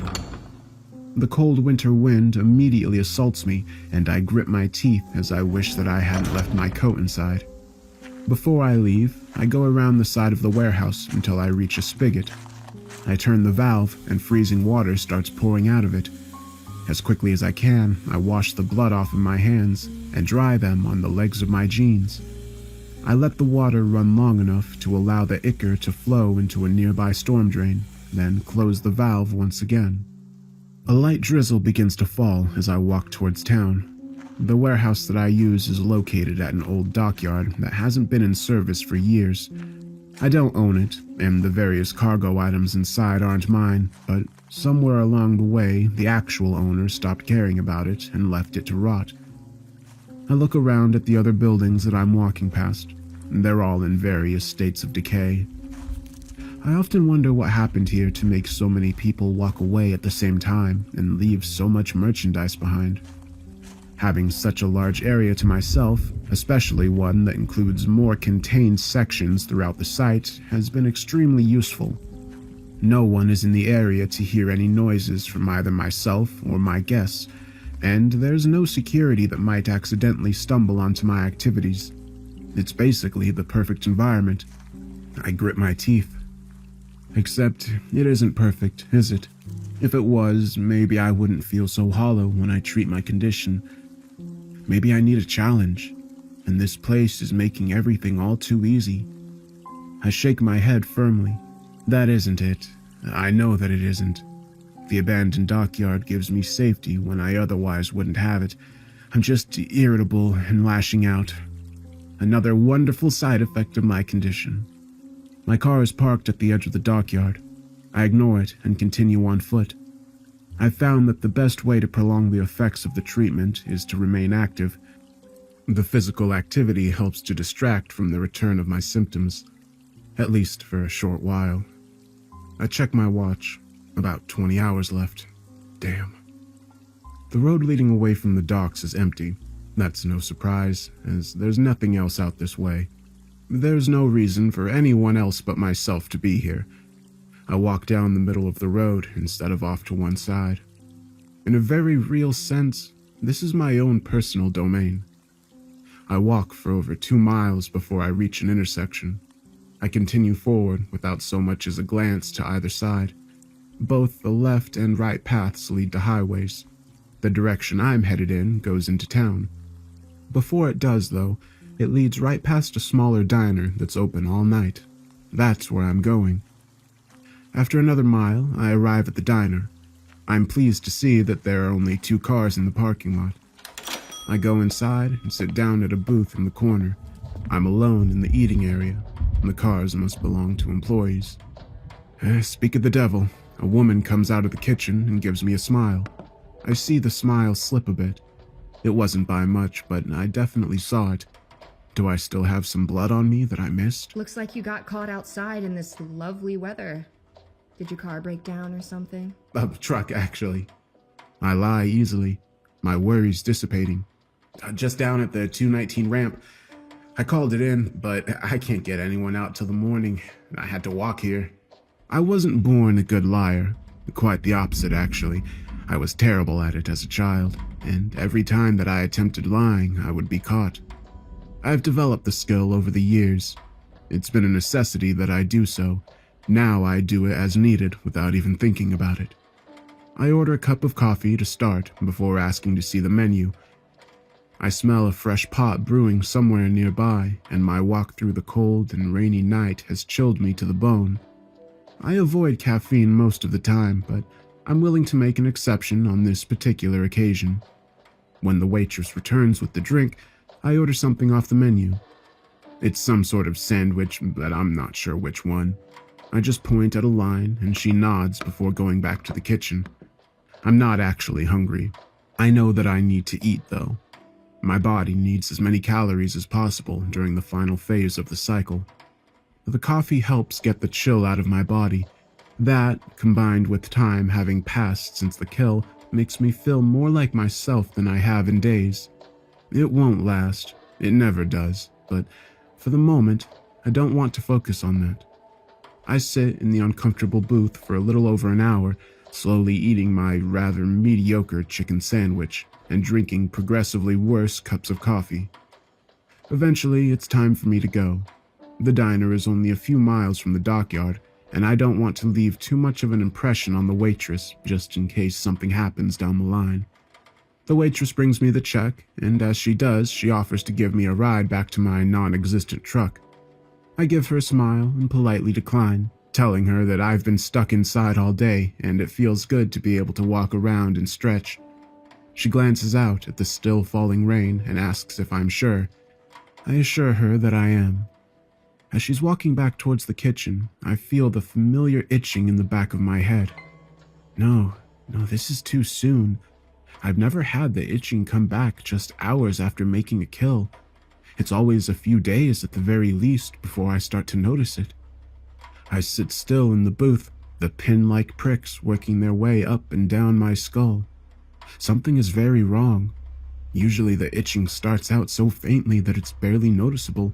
Over the course of 2 or 3 days, it gradually increases in intensity until it's so strong that it pushes me to the point of insanity. That isn't happening now. The sensation is already intense, and I can feel it growing steadily as each second ticks by. I don't understand. This doesn't make any sense. Did I do something wrong? Change something about the kill? I shake my head. That doesn't make sense. There's no ritual or anything like that. Make the kill, satisfy the need. That's all there is to it. It's not goddamn rocket science. Calm down. Breathe. Maybe there was something different about the woman that I had chosen. All that had mattered before was the killing, but I guess that it's possible. There's no way to know for sure. Focus, just focus. None of this matters. What matters is what I do now. There's no way that I'm going to make it until the end of the day. I look at the clock hanging on the wall. The sun won't even be up for another hour. At the rate it's going, the itching will reach its peak soon. When that happens, the pain will begin. It will feel like spikes being hammered into every inch of my body. I'll be so blinded by the agony that I will no longer be capable of rational thought. The last and only time that it got to that point, I regained my wits in the family room of a house that I didn't know. The remains of 3 people, torn apart and barely recognizable as being human, surrounded me. Every inch of me was covered in hot blood. All my symptoms were gone, but I had no idea what had happened and where I was. It had solved one problem and created a multitude of others. I can't risk that sort of thing happening again. There's an odd thumping noise. I dismiss it as a noise coming from the diner's ancient-looking heating ducts. It continues, however, and it doesn't seem to be coming from above me. I look down and find that my hands are shaking so violently that they're banging against the top of the table. I stare at them for a long moment. I hadn't even noticed that they were trembling. I wrap my fingers around the edge of the table and grip it as tightly as I can in an effort to stop them. I've come to a decision. I don't know when I started working my way towards one, or how I had arrived at this particular conclusion, but I know what needs to be done. Taking my wallet out of my back pocket, I pull a few bills out and place them on top of the check the waitress had left me. I know that she's watching me through the small window that looks out from the kitchen into the dining area. After all, I'm the only customer, and I'm not going to be ordering anything else, and she's already earned whatever tip that I decide to leave. At this point, she'll just want me gone so that I'm out of her hair and she can get back to doing nothing. I allow myself a small, imperceivable smile as she immediately comes out of the kitchen. Some people are just too easy to read. I don't have a plan. It doesn't matter. I don't need one. I've taken so many lives over the years that it's instinctive at this point. She reaches the table and puts her hand out to pick up the check and the money. As she does so, my arm lashes out like a snake and my fingers dig into her brown hair. Before she can react, I'm slamming her face into the edge of the table. Her scream is silenced almost as soon as it begins. She slides to the tile floor, unconscious. I know that she's not dead. Instead of tending to that, I slide out of the booth and immediately head towards the kitchen. The waitress isn't going anywhere, and even if she wakes up, she won't be in any condition to leave or present a threat to me. There's one more person in the diner, though, and I can't take the chance that they heard her short cry. The door to the kitchen begins to open just before I reach it. I grab a steak knife out of the basket of silverware behind the counter before kicking the door back towards the person emerging from the other side. There's a loud grunt as it smashes hard into someone. Pressing my momentary advantage, I throw open the door and thrust the blade at the large man standing behind it. The knife isn't nearly as sharp as the ones I keep at the dockyard, and the slightly serrated blade is designed for cutting rather than stabbing. I wasn't expecting the person to be quite so tall either. The knife digs into his flesh, but it's not much more than a flesh wound. Ducking my shoulder, I ram it into his chest to knock the wind out of him. He really is big. He's got at least 6 inches and 50 pounds on me. This is the danger of not planning things out before killing. I find myself in situations like this where I can't fully control what's happening. At the end of the cycle, this wouldn't matter, but until then, these kinds of risks are extremely dangerous. He's temporarily winded now, though, and he's been wounded. Judging from the expression on his face, he's also unsure of what's happening. I can work with that. I take a quick glance around me, and my eyes fall on the skillet on the stove to my right. Its contents are sizzling from the heat underneath it. I pick it up by the handle and swing it like a tennis racket at the man's head. It impacts hard with his forehead. There's a sickening crunch of bone, followed by a crackling noise as the hot metal burns his flesh. His mouth opens, but he doesn't scream. Instead, he makes a gurgling sound as bloody foam spills over his lower lip. Thick red fluid also starts to drip from his ears and the corner of his eyes. The skillet makes a sucking sound as I pull it free from his face. It tears skin off as I do it. It sticks to the pan like burned leather. I swing the skillet for a second time, and he immediately slumps over onto his side. His right eye has come free from its socket, and it lays across the bridge of his nose with the optic nerve trailing back into the gap. He's almost done. I have to give him credit for surviving the 2 blows with the skillet, even if he did so with quite a bit of brain damage. I allow the skillet to fall to the floor as I step over the man to reach a microwave sitting on the shelf. Unplugging it from the wall, I carry it over to him and take one last look at him as he twitches and convulses. I raise the heavy appliance over my head before bringing it down as hard as I can. His damaged skull provides little resistance and his body goes still. There's a sound from out in the dining area. I hurry out through the kitchen door, worried that a customer has walked into my killing zone. Instead, I find the waitress struggling to get up. She's leaning up against the side of the booth seat, the salt shaker she had knocked over with her hand lying shattered on the floor next to her. I get another knife from the silverware basket and cross the distance between us. She looks at me with glazed over eyes, and I doubt that she can even see me. I adjust the grip on the knife and cut her throat. Blood bursts out from the gash. The small piles of spilled salt on the ground become sticky and clumpy as it covers them. The itching has stopped. My hands are as steady as rocks. I sit down on a stool at the counter and sigh in relief. For the first time since the symptoms have started this cycle, I feel human. With the relief comes a familiar bittersweet. No matter how satisfying a kill is, it never has the same pleasure and overwhelming satisfaction that one does during the final night of the cycle. It's infuriating. It's like some higher power has decreed that I'm only allowed to be happy one night each month, twice a month every 2.5 years or so. I allow myself a minute to sulk in my anger and disappointment before I force myself to put it aside. There's a pressing matter to attend to. I've got 2 dead bodies and all the mess they've created to deal with. It won't be long before people start to arrive for breakfast. I have to figure out what I'm going to do before that happens. It doesn't take me long to realize that I've made a hell of a mistake. No matter what I do, this place is going to end up being a crime scene.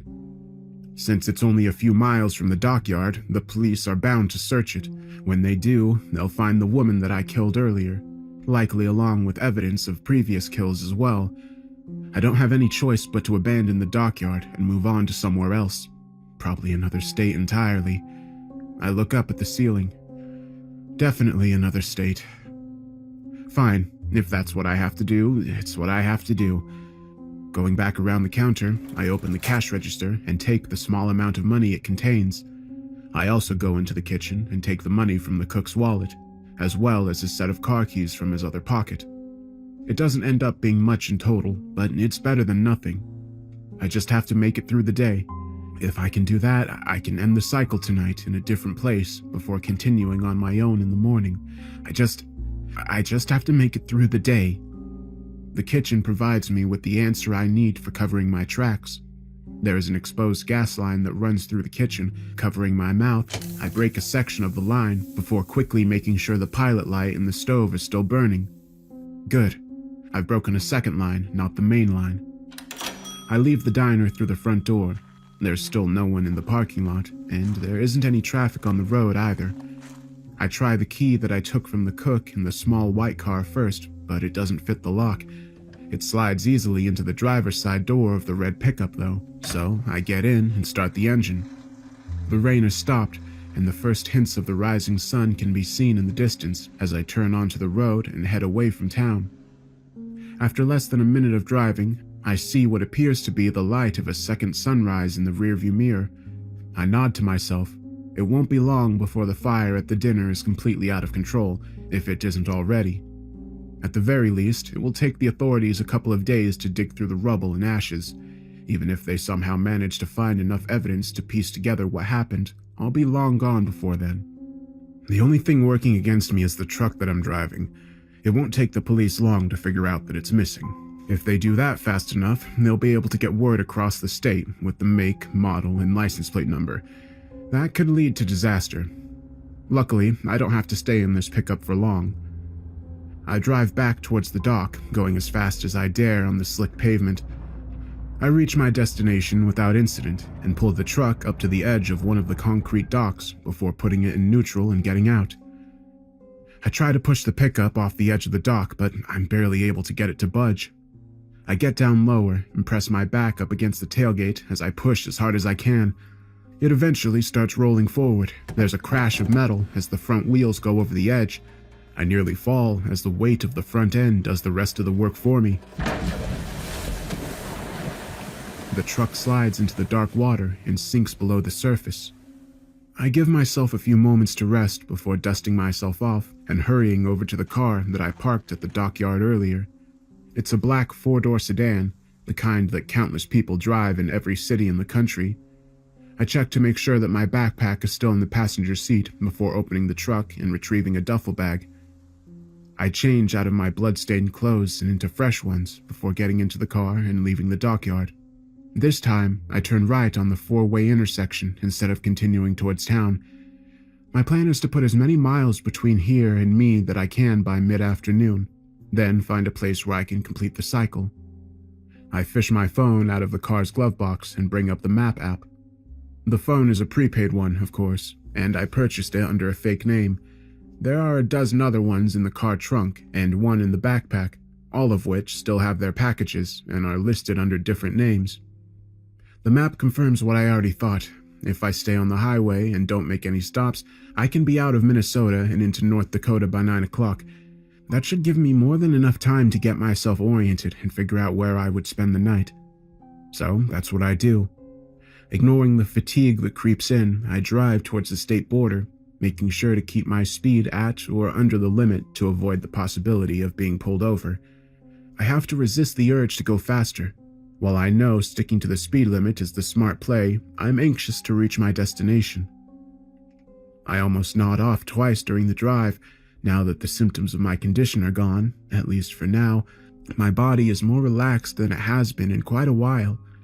It isn't helping that the roads in this part of Minnesota are mostly just trees and open land with nothing to break up the monotony. It's with more than a little relief that I reach the state border. There is a sign for a rest stop a few miles past the line, and I gratefully follow it into the parking lot. I need to get out and stretch for a bit, get some fresh air. I've never been to this part of the country before, and I'm surprised to see that the rest stop isn't one of the standard ones with just a few bathrooms and vending machines. This one is quite a bit larger, with a cafeteria-like section housing 5 or 6 chain fast food restaurants. There's also a small arcade, as well as a side room with a dozen leather massage chairs. I'm mostly interested in the kiosk just inside the doorway. It contains racks of maps and brochures, both for specific landmarks and for North Dakota in general. I take a few of them and tuck them under my arm before I buy some lunch.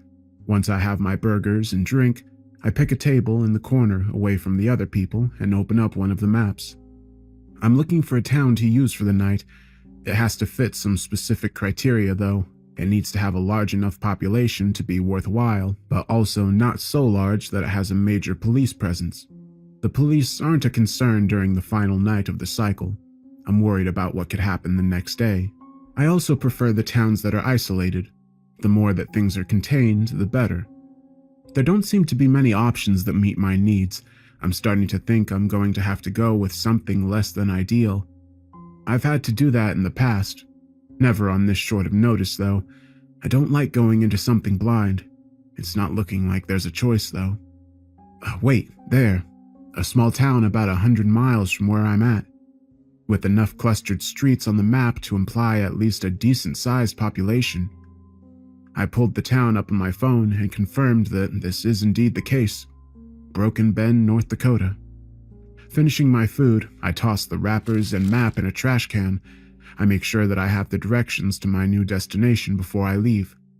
As I hold the door open for an elderly man, I notice a newspaper rack off to the side. The story on the front page of the newspaper on the top had the title, "The Planets Align." I fish 50 cents out of my pocket and buy the newspaper. I return to my car and open it. According to the article, over a roughly 18-hour period, the Earth will be going in and out of alignment with multiple planets. It's extremely rare for this to happen. Normally 3 or 4 planets align for a short period of time, then move along their orbits until they're no longer in line with one another. This is different because of where the planets are at in their orbit around the Sun currently. The Earth has been and will be moving in and out of different alignments with different planets. 2 of these events will involve the Moon as well. That has to be it. That has to be why my symptoms return so quickly. I've always known that the lunar cycle is tied in with my own. Something about these planetary alignments must be throwing things off. There's nothing I can do about it. I toss the newspaper into the back seat before getting back out onto the road. It doesn't really change anything anyway. I still need to reach Broken Bend and get myself situated before dark. The path to the town I've chosen takes me off the main highway and onto smaller state routes. The roads are in much worse condition on these, and I have to slow down to make sure that the car doesn't bottom out in some of the larger potholes. The forests are much thicker along these roads as well. The trees are taller and closer together, and their tops reach out over the road like a canopy. Even though it's the afternoon on a sunny day, I have to turn on the car's lights to see where I'm going. It's like I'm driving through a tunnel. 2 hours after I leave the rest stop, I pass a sign with the words, "Welcome to Broken Bend," painted on it. Just beyond it is a wooden bridge that spans over a river. The car bounces uncomfortably as I pass over the boards. A few minutes after leaving the bridge behind, the trees thin out and I arrive in town. I've found that most towns this size tend to look the same, and Broken Bend is no exception. The downtown area is comprised of local businesses and a couple of churches, a few government buildings, and a gas station on both sides. As I drive beyond that, I find that most of the older homes are on fairly large properties. There are also some newer-looking developments with the houses much closer together. Past the residential areas are parks and nature preserves. I smile slightly. This is perfect. I begin to make plans. There's a closed construction site just outside of downtown that I can hide my car in overnight. It's in both walking distance to the various shops and businesses, as well as at least 2 of the housing developments. I can park the car, go into town until dusk, come back to the car to get ready, and head for the housing development as night falls. I pull the car into the construction site and maneuver it around the equipment and park it behind a long trailer. I take a moment to make sure that I have everything that I'll need. It isn't much, since I'm going to be coming back to the car before nightfall. I only really need my wallet. I get out of the car and feel the cold air against my skin. My wallet and coat. I open the trunk and retrieve my heavy coat. While I do so, I also take out a large pocket knife. Typically, I don't carry a weapon with me. As strange as it sounds, it's safer that way. I don't have to worry about metal detectors, or, as has happened a few times in the past, being frisked. Besides, it's not like I really need it. I can be quite creative when it comes to figuring out ways to hurt people. This is a new town that I'm not familiar with, though. It doesn't hurt to take extra precautions. My short trip into downtown Broken Bend is uneventful. Only a few cars pass by as I walk along the side of the road, and none of the drivers pay much attention to me. I'm not in any particular hurry. At this point, I'm just looking to waste time until sundown. When I reach downtown, I slowly walk past various businesses and shops. A number of pedestrians greet me as I move down the sidewalk. I nod and smile at them in turn. These people have no idea what is coming for them tonight. That thought causes my smile to become even wider. It's been a long day, so it's a relief when I come to a bar. The painted window proclaims it as Rock Creek Tavern. I open the door and head inside. That's where I spent the next couple of hours. The food is surprisingly good, and the beer is pleasantly cold, and the patrons leave me alone. I've had worse afternoons. I'm struck by the need to go to the bathroom. As I stand up to head to the restroom, I check the time on my phone. It's just past 5. That's plenty of time to do my business, have one last beer, and start back towards the car. It's a single toilet bathroom. I lock the door before I relieve myself. Once I'm finished, I wash my hands and look at myself in the mirror. I'm feeling a bit warm. I suppose that shouldn't come as a surprise. It's been a long day, and I've been on the road for most of it. It's either from the stress or the beers. I look at myself closely in the mirror. I definitely look tired. My eyes are a bit bloodshot, and there are dark circles under them. I'm also looking a bit pale. Sighing, I run a hand over my face. I stop. My hand is shaking. I force myself to stay calm. The shaking doesn't matter. I'm only a few hours away from the end of the cycle. I need to make it until then. There isn't any itching at the back of my neck. Sweat begins to drip from my forehead. I'm getting warmer. Gripping the sink with both hands, I lean in towards the mirror and take a closer look at my eyes. The black of the pupil is no longer circular.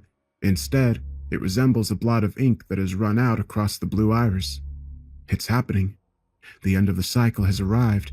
The change is beginning. This shouldn't be possible. The change shouldn't happen until the moon begins to rise. The sun isn't even all the way down yet. I remember the newspaper story about the strange planetary alignments. There must be something about them that is just causing my symptoms to return faster, but also forcing the change to happen earlier. I leave the bar. If I hurry, I might be able to get to the car before... There's an audible snap as my right cheekbone breaks in half. I gasp at the sudden blossom of pain. It's too late. It's happening now. As quickly as I can, I strip off the clothes that I'm wearing. I normally have time to pack away any clothing so that I can come back for it after the night is over, but I doubt I'll be able to retrieve them this time. it's still best to take them off. The less restrained my body is during the change, the better. I feel pressure in my upper back. This signals that one of the worst parts of the change is coming. I sit down on the bathroom floor and slide my belt off my pants. Putting it in my mouth, I bite down on the soft leather. Mere seconds later, my arms slide forward in their sockets before dislocating completely. It's terribly painful, but not as bad as what comes next.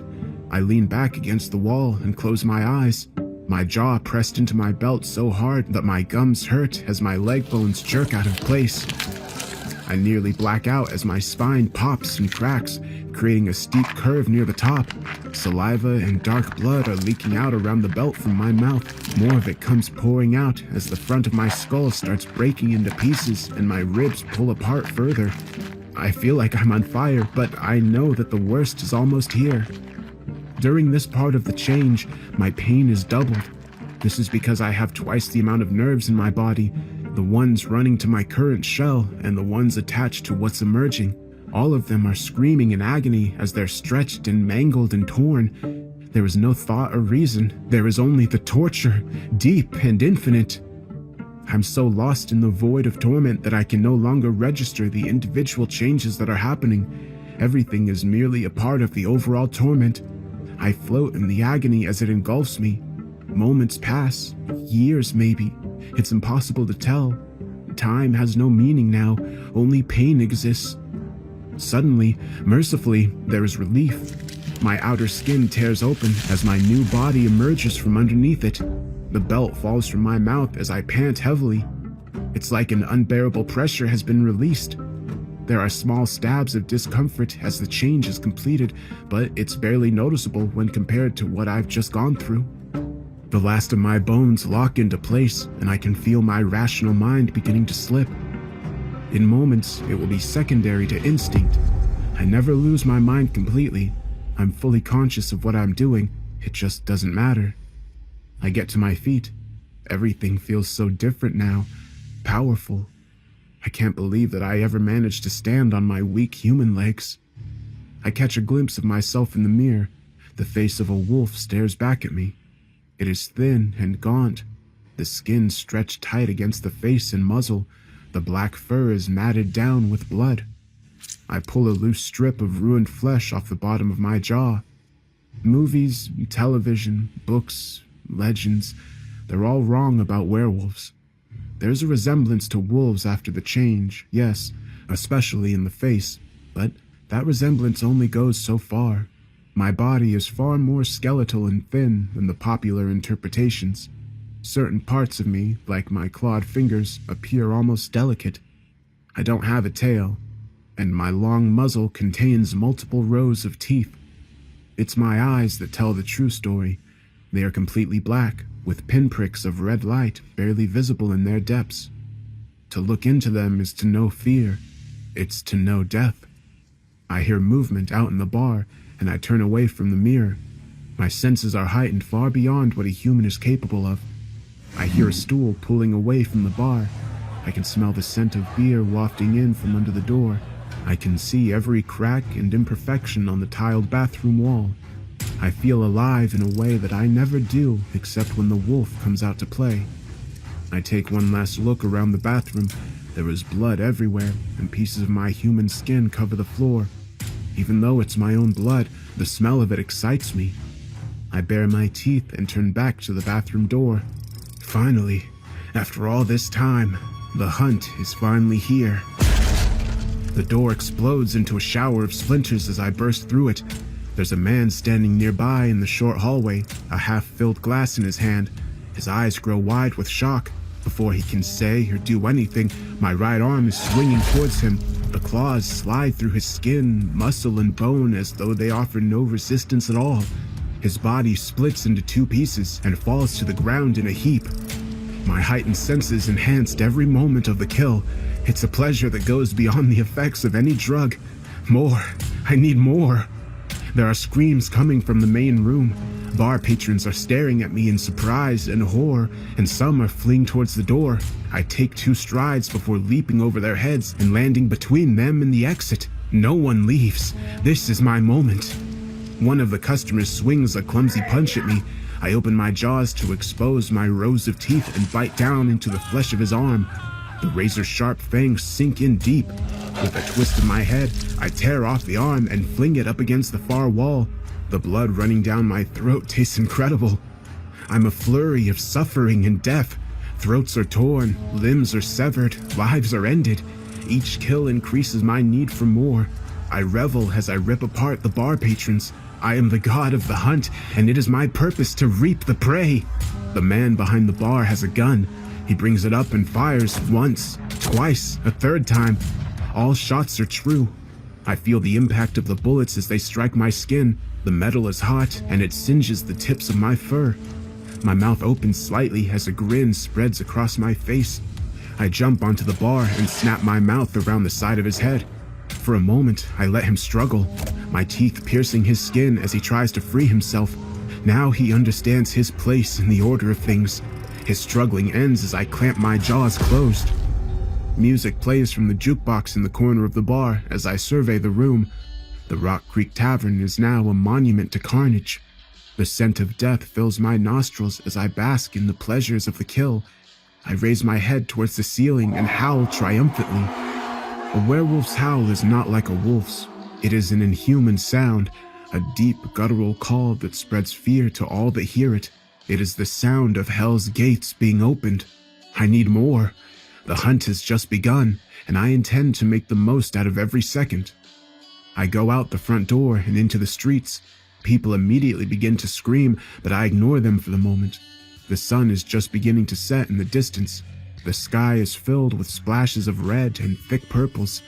I'm momentarily frozen in place. I've never seen the sunset before, not with these eyes. The change has always happened after nightfall.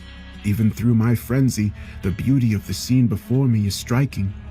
The spell is broken as I smell the blood on my fur. It's time to continue what I've only just started. A car is beginning to pull out of the parking space in front of me. Baring my teeth, I jump through the passenger side window and into the vehicle. In one motion, I wrap my claws around the driver's neck and throw both him and myself through his door. We land hard on the concrete. I crush his throat before looking over my shoulder to watch the car crash into an oncoming truck. A man and a woman are running down the sidewalk away from me. I race after them and catch up to them before they even realize that I'm following. The woman falls as my claws and arm push through her back and out of her chest. Grabbing the man, I lift him up over my head and rip him in half, his blood and entrails pouring out of him. I drop the body and narrow my eyes. The wind has brought a scent to me, one that isn't the sweet, coppery smell of blood or one of the common smells associated with the small town. This scent is much different. For the first time, not just during this change, but for the first time ever in this form, I feel uneasy. I don't recognize the smell, but I do understand what it means. Someone else, something else, has already marked this town as its own. I'm in claimed territory. It doesn't matter. I only get this opportunity once per cycle. If another creature has claimed Broken Bend, it's more than welcome to come and try and defend its territory. Most of the people have abandoned the street. They hope to hide from me, or at least put some distance between them and me. It's a futile hope, and I suspect that some part of them knows that. I'll hunt out those in the small downtown area, then move on to the housing developments. Before the night is over, I'll slaughter as much of this town as possible. I hear sirens begin to blare from less than a mile away. It isn't often that I encounter the police while under the influence of the full moon. Normally, I make sure that I'm in less public places than this when the change takes place to avoid that.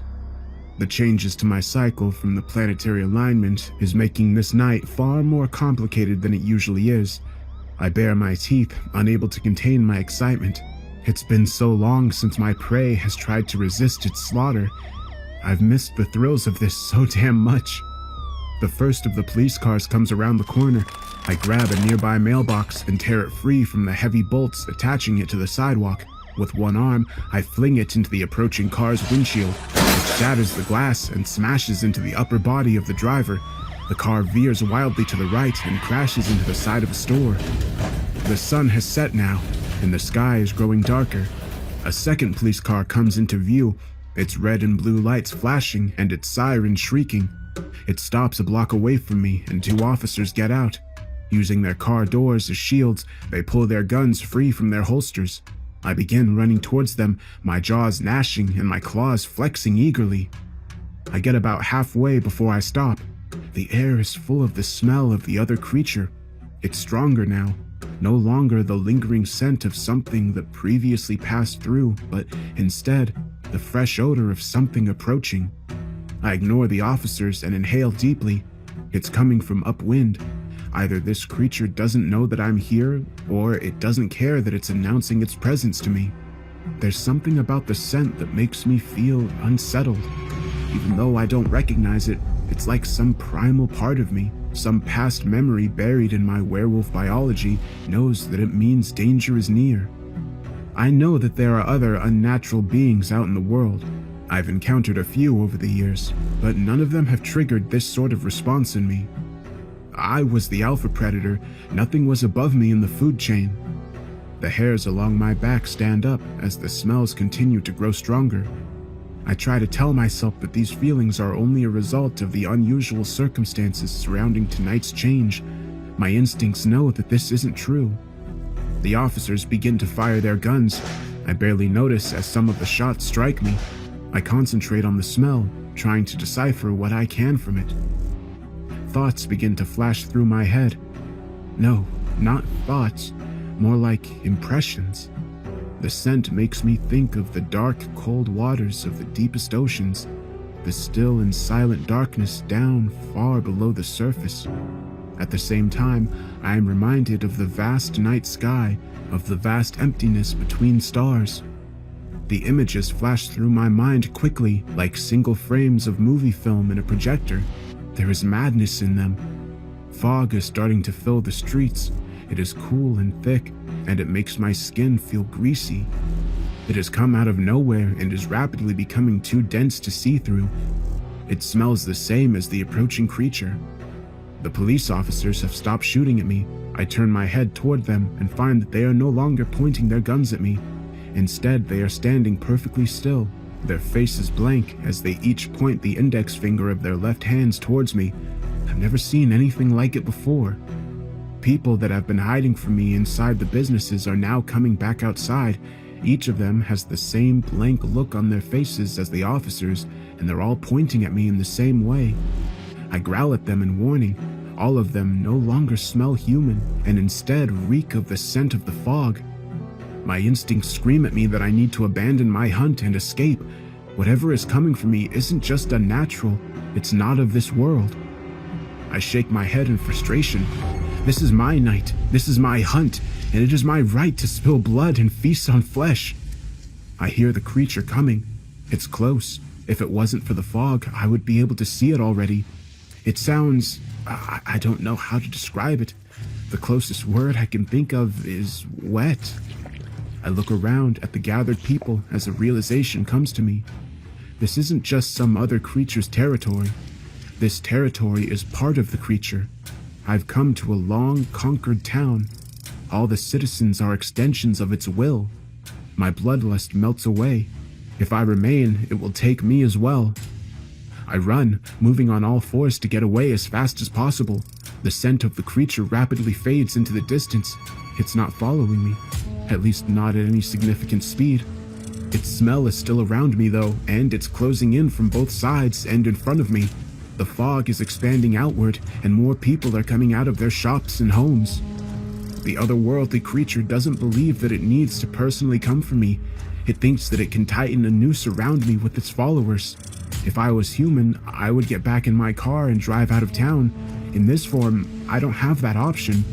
Instead, I plunge into the woods at the edge of downtown. There are people waiting for me just inside of the tree line. These aren't just standing and pointing, however. Each of them is armed, most of them with knives and the rest with various tools. They swarm towards me in a semicircle, looking to cut off my escape. I howl as I charge directly into the middle of the crowd. Their master may make me afraid, but these are just humans. With teeth and claws, I tear into their bodies. There are no screams or wails of pain. They are completely silent as they stab me with their knives before being torn apart. As the last one falls, I pause to catch my breath. The creature's scent is closer. While the people weren't able to stop me, they were successful in delaying me. I continue on. Something slams into my side hard, and I lose my footing. I strike a tree before sliding to a stop. I reach down with one clawed hand and touch where I was hit. I'm bleeding. A man steps out of the brush and into view. He is soon followed by one woman and then another. They are all holding heavy-looking rifles. Bullets don't typically hurt me, but these are large-caliber weapons and pack far more of a punch. I regain my footing and keep running. Shots are fired, but none of them manage to hit me. I'm moving slower than I was just moments earlier. The round that pierced me must have hit something important. I'm having a hard time breathing, and my right leg is slightly numb. I ignore these things and push on. I don't stop until I reach the river, marking the edge of town. Without pausing, I plunge into the water. It is freezing, and the cold causes my wound to hurt more. More gunshots sound from around me. I hear some of them slap the water, but nothing comes close to me. I reach the other side of the river and pull myself up on the bank. I hurry into the cover of the nearby trees before stopping to look back the way I've come. There's no sign of either the townsfolk or the fog, and I can no longer smell the creature's scent in the air. I've made it out of its territory. I look down at the blood dripping from my wound. It will heal soon. I raise my head to look back up at the other side of the river, feeling shame as I do so. Something unholy has claimed Broken Bend, and it is the true Alpha.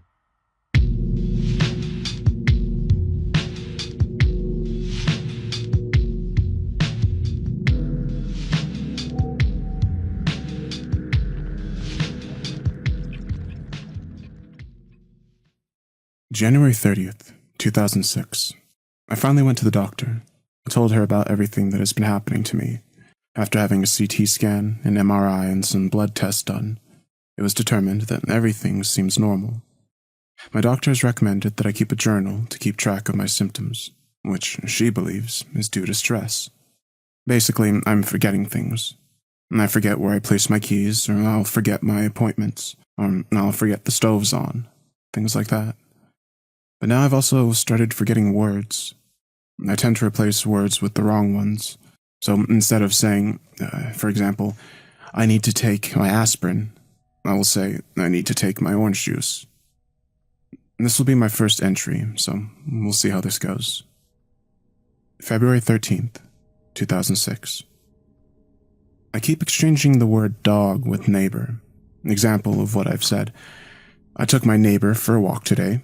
My neighbor doesn't like it when I rub his belly. The neighbor was barking at the mailman again. I need to practice remembering the word dog. Dog, dog, dog, dog, dog, dog, dog, dog, dog, dog, dog, dog, dog, dog, dog. February 23rd, 2006. I've been writing dog every day, and it's been working. I haven't confused my dog with my neighbor anymore. I think this is all just psychological. February 27th, 2006. The last couple of days I've been replacing dinner with Ambien, my sleeping pills. For example, honey, the Ambien is ready. Will you be home soon? I was practicing writing the word dinner this week. Dinner, dinner, dinner, dinner, dinner, dinner, dinner, dinner, dinner, dinner, dinner, dinner. May 15th, 2006. I haven't written in a while because my symptoms seem to have gotten better. I've been practicing vocabulary words and started cognitive behavioral therapy, which has reduced my stress. Today I had an appointment with my doctor. She says she doesn't think it's an early onset of Alzheimer's disease, nor any other type of dementia. She thinks it might be psychological. In the meantime, I need to eat a healthy diet, take certain supplements, and keep my mind active. I think I'm going to be okay. May 20th, 2006. It has started back up again. This time it's sleep with work. I was dreaming during work last night about my dog. I'm going to work, I said to my husband at midnight. Sleep, sleep, sleep, sleep, sleep, sleep, sleep. June 1st, 2006. I'm a little bit scared. I saw a horror movie, and now I replace the word call with the word kill. Examples: I killed my mom today. I need to kill my daughter's professor. Will you kill me tomorrow? Call, call, call, call, call, call, call. June 30th, 2006. So, I'm getting worse. Not only am I replacing words, but I'm also using them interchangeably. The doctor said to make a list of the words that I've been using interchangeably. Old ones: call, kill dog, neighbor, dinner, ambient, sleep, work. New ones: car, microwave, knife, cell phone, papers, fingers, love, hate. Examples of some of the strange things I say. I drove the microwave to the mechanic today. Did you give the client my knife? Where are my fingers? I really hate you. I'm getting worried my thoughts are all jumbled up. July 14th, 2006. I think I got confused again. I wanted to make dinner for my husband, but instead I gave him an Ambien, and now he's working in the room. I love him so much. July 16th, 2006. I think I called my dog last night because he wouldn't stop barking. I also killed my neighbor because I couldn't find him. I killed him over and over again, but he never came back. I really miss him. July 18th, 2006. I found my dog under the microwave. I guess I did call him after all. July 19th, 2006. My husband is still working. He hasn't stopped working in 3 days. I'm getting kind of worried for him. I'm going to make him some more dinner. July 18th, 2006. I love my life. My husband won't stop working. I'm getting more confused. I keep on trying to call myself, but I can't find my cell phone. July 19th, 2006. I'm just going to have some dinner tonight. July 20th, 2006. Dinner, dinner, dinner. Note: this journal belonged to a patient in Eastern Europe suffering from bovine spongiform encephalopathy, also known as mad cow disease. The patient was found overdosed with sleeping pills. The body of her husband was found in the home. She'd also killed her neighbor with a car. The dog was found roaming the neighborhood. We study these cases at the medical school I'm currently attending. Nowadays, we have some blood tests that can detect mad cow disease, but they weren't available to this patient at the time she was going through the symptoms over a period of months. Unfortunately, there's still no cure for this disease.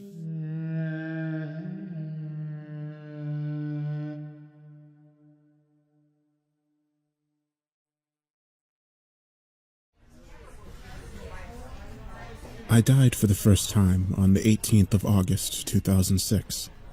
It wasn't a particularly pleasant death, nor was it one that I expected. It was simply the random act of violence that destroyed my life, and it came out of nowhere. We were just relaxing at the pub, enjoying a few drinks after a busy day at work.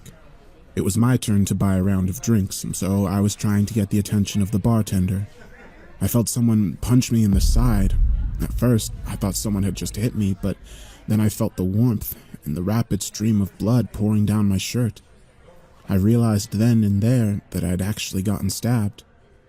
As far as I can remember, it wasn't even that painful. Still, my legs gave out under me and I collapsed to the floor. Even then, I worried about ruining my expensive suit, ignoring the fact that I might be dying. Oncoming death is funny like that. Everyone thinks they're the exception, that they'll get out from whatever horrible situation the universe has thrust upon them. At least, that's what I thought, as the life drained from my body. The world around me just faded to black, and before I knew it, I had just died. Then there was the void. At first, it was little more than darkness, only broken by weird shapes and colors in the distance. As I regained a sense of my surroundings, I was dragged toward a new world, one without pain, suffering, nor death. All there was were people on a journey to different destinations. Whether they had all died like myself, or if they weren't born yet, I didn't know. All I knew was that I wasn't afraid anymore. The worries, the anxiety, and all my fears had been left behind. A light appeared in the distance, endlessly far away. I knew that would be my final destination, my final purpose in the brief life I'd led. Unfortunately, I never managed to get that far. I was jolted awake in my own bed, soaking wet from sweat and shaking like a maniac. My hand reflexively clutched my side to cover up the wound I'd sustained, but it wasn't there anymore. In fact, I didn't have a single scratch on me. Had it all been a dream? My phone lit up on the bedside table. I picked it up to find dozens of text messages and missed calls. Hey man, we're at the pub. You coming or what? The first message read, sent at 9:43 p.m. Hey Rick, where the hell are you?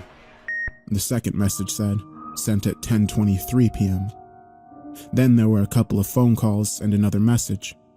I guess you fell asleep, or maybe you're getting lucky. Whatever, I'll buy another shot in your honor. Happy birthday, Rick. Then I had over 20 phone calls and a singular message that sent shivers down my spine. For fuck's sake, pick up the damn phone. Something happened to Danny. I immediately called back. My fingers were trembling from both anticipation and from the memory of what had happened only a night ago. Even if my death had been little more than a nightmare, I knew for sure I'd met up with my friends at the pub. The phone rang 3 times, then Jake picked up. Rick, is that you? Where the hell are you? Jake asked in a panicked, tired voice. I don't know what happened. I guess I fell asleep? I half asked, half stated. Danny got stabbed last night, Jake said without listening to my explanation. Stabbed? How? I don't know. Some nutjob just walked up to him and stabbed him in the side. I almost dropped my phone in shock. Danny had been attacked just like myself, in the exact same place. 1,000 thoughts rushed through my mind, but worry quickly became my main concern. Is he alright? He's still in surgery. They're only letting his wife know about... Oh, wait, here she comes. Jake put his phone down, but I could still hear the muffled sound of their discussion. Danny's wife seemed upset, but I couldn't make out the words. Jake? I asked. He's dead. Danny's dead. The next few moments turned into a blurry haze of information. We'd all known Danny since we were kids, and now he was just gone. The murderer never even made it out from the pub. Apparently he got shot by one of the patrons as he tried to attack another guest. Still, I just couldn't shake the feeling that I was supposed to die that night. Regardless of what happened, time marched on without answers. Some of our coworkers quit after Danny's death, trying to hopelessly move on. I didn't blame them. I also needed some distance. I never even told them what I'd experienced that night. It wouldn't have helped them anyway. A year passed and I hardly spoke to any of my friends. I started to get some semblance of normalcy in the wake of Danny's death, but that would all come to an end on the 18th of August, 2007. By the time day had given way to night, I'd almost finished the bottle. Even as a rather large guy, the alcohol had hit me hard. At around 9 o'clock, I just passed out in bed, awaiting a horrible hangover in the morning. I only awoke around midnight when I heard the front door forcefully break open, followed by footsteps and whispers. I tried to get up, still drowsy from alcohol. As I took one step out from my bed, I slipped and came tumbling down to the floor. I produced a massive crash, loud enough to alert whichever intruders had broken in. I thought you said no one would be home, a man stated angrily. Don't worry about it. I'll go deal with it. The footsteps moved quickly in my direction. I tried to lock the door, but they were too fast, kicking it open and knocking me back to the ground. A masked man entered my room, holding onto a gun. He only spoke a single sentence to me before pointing the weapon at me and pulling the trigger. You should have stayed quiet. Unfortunately, the man had a horrible shot. He aimed at my head, but it hit me in the throat instead. There I lay, drowning in my own blood as I desperately gasped for air. I couldn't crawl away, and I couldn't call for help. I died on my bedroom floor, on my own birthday, just as I had a year earlier. Once life finally drained from my body and the god-awful pain ceased, I was back in the world beyond. I walked through the same colorful dimension that lay just on the edge of life. I admired the shapes and colors as they passed. In the distance, I saw a tree with branches stretching endlessly far from its trunk. From each branch dangled a person, real but not existing in our world. I wanted to visit them, but that wasn't my destination. Because just like before, I would wake up in my own bed, unharmed by the events from the previous night. My phone buzzed, and I was filled with an unfathomable dread. I still couldn't quite believe it, but I started to understand that someone would take my place in death. Hello? Rick, it's Dad. Your mother, she passed away last night. A lump formed in my throat. I knew what was coming next, but I had to ask. How? What happened? The police say it was a burglary gone wrong. I don't know. I was working late. I should have been there. The discussion trailed off from there. My dad was distraught and could barely form coherent sentences. He blamed himself for not being there, but I knew the truth. It was my fault. During the next 2 months, he fell into deep depression. I couldn't blame him. He just lost the love of his life. I moved in with him just to help him pick up the pieces. He put on a strong face, trying his best to keep the ship afloat, but I could tell how close he was to just breaking down. If only I'd been there. It wasn't your fault, Dad. Had you been there, you might be gone too. You don't know that. But I did know. Because the burglars weren't ever supposed to visit my parents' house. They were supposed to kill me. I had to come clean. I had to let him know the truth, but how could I? Half a year passed, and the secret ate at me. After everything that had happened, I still didn't know how to explain it. Still, I decided it was time to share my curse. Dad, can we talk? Yeah, what's going on? He asked with a worried expression on his face. He knew me well, and he could tell a heavy burden was weighing me down. I started by telling him about my first death, down to the smallest detail. Of course, it matched everything that the people had witnessed in the pub that night, even the location of the stab wound. I told him Danny had taken my place in death and that I felt guilty.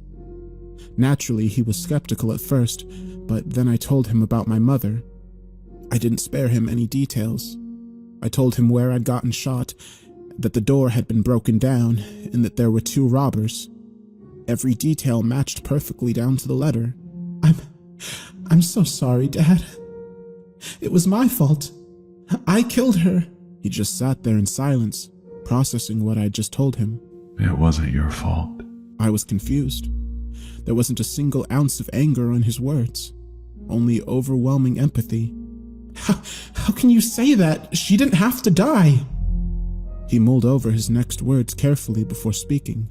You didn't do anything wrong, Rick. You just went about your life, and these things happened to you. I don't know why you've been brought back, or even how, but you're not to blame for what is done to you. So, you believe me? I asked. He nodded and embraced me in a hug. Suddenly, I wasn't alone in the world anymore.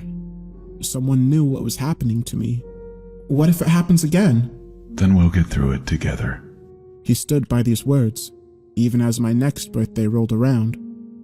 That death was more tame. I slipped in the shower and broke my neck. The last thought that went through my mind as I left the world for the 3rd time was, how cliché. Once again, I awoke in my bed. I called out for my dad, making sure he was still alive, horrified that he might have taken my place.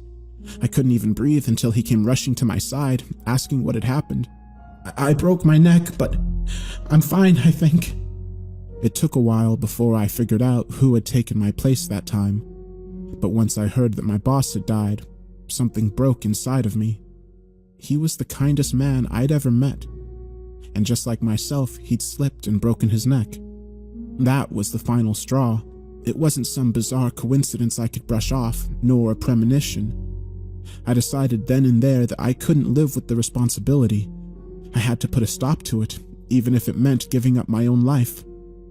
I figured that if I took control over my own fate and killed myself outside my own birthday, maybe I could prevent more people from dying.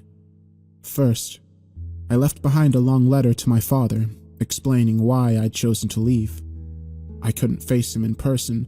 I knew he'd just try to talk me out of it, but it was something I had to do. I couldn't allow any more people to die on my behalf. Alas, fate is a fickle bitch. No matter how hard I tried, I just couldn't end my own life. I tried hanging, but the rope broke.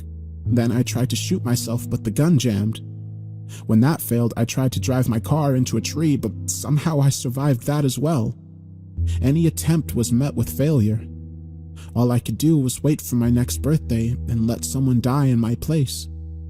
No matter how many times I tried, I couldn't die. I was a slave to destiny, and it was destroying me. In 2009, I was hit by a drunk driver, and my girlfriend took my place. In 2010, I drowned, and my kind neighbor had to go through that death. In 2011, I died from a brain aneurysm, which ended up killing my aunt. And so on and so on. Each year I'd die and a person close to me would take my place. I kept trying to find a way out, but fate wouldn't have it. Years went by, and on the 18th of August 2019, I would die for the 14th time. I'd already fallen sick a week earlier, much to the doctor's confusion. According to each and every laboratory value, I was fine, yet I kept getting sicker. My father and I both knew my time was near, but we also knew I'd be forcefully brought back. Then, at midnight on my birthday, my heart just gave out. I was jolted awake in my own bed, and the sickness was little more than a distant memory. "Dad?" I called out. No response. I got out of bed and called his name again. I was met with silence. I didn't have to call a third time. I already knew what had happened. I carefully walked into his room, horrified at what I knew would come. He was dead, just gone from a heart attack. He'd taken my place, and I could do nothing to save him. The funeral came and went in a blur. The only noticeable thing was the missing seats from the people who had passed before him. Some of them had lived their own lives and died as nature intended, but a number of them were supposed to live on. Instead, they'd just taken my place in death. I inherited a number of things from my father. Among them, I found a letter addressed to me. It looked rather worn, so I could tell he'd written it a long time ago. Dear Richard, today is your birthday, and it has officially been a year since your mother passed. While I miss her greatly, I'm thankful to still have you around. I know that if she was given the choice, she would want you to live. I feel the same way. We both know that I might one day take your place in death. Never doubt that I would happily give my life if it means that you may live. You didn't choose this curse, so never blame yourself. Just do what every person is supposed to.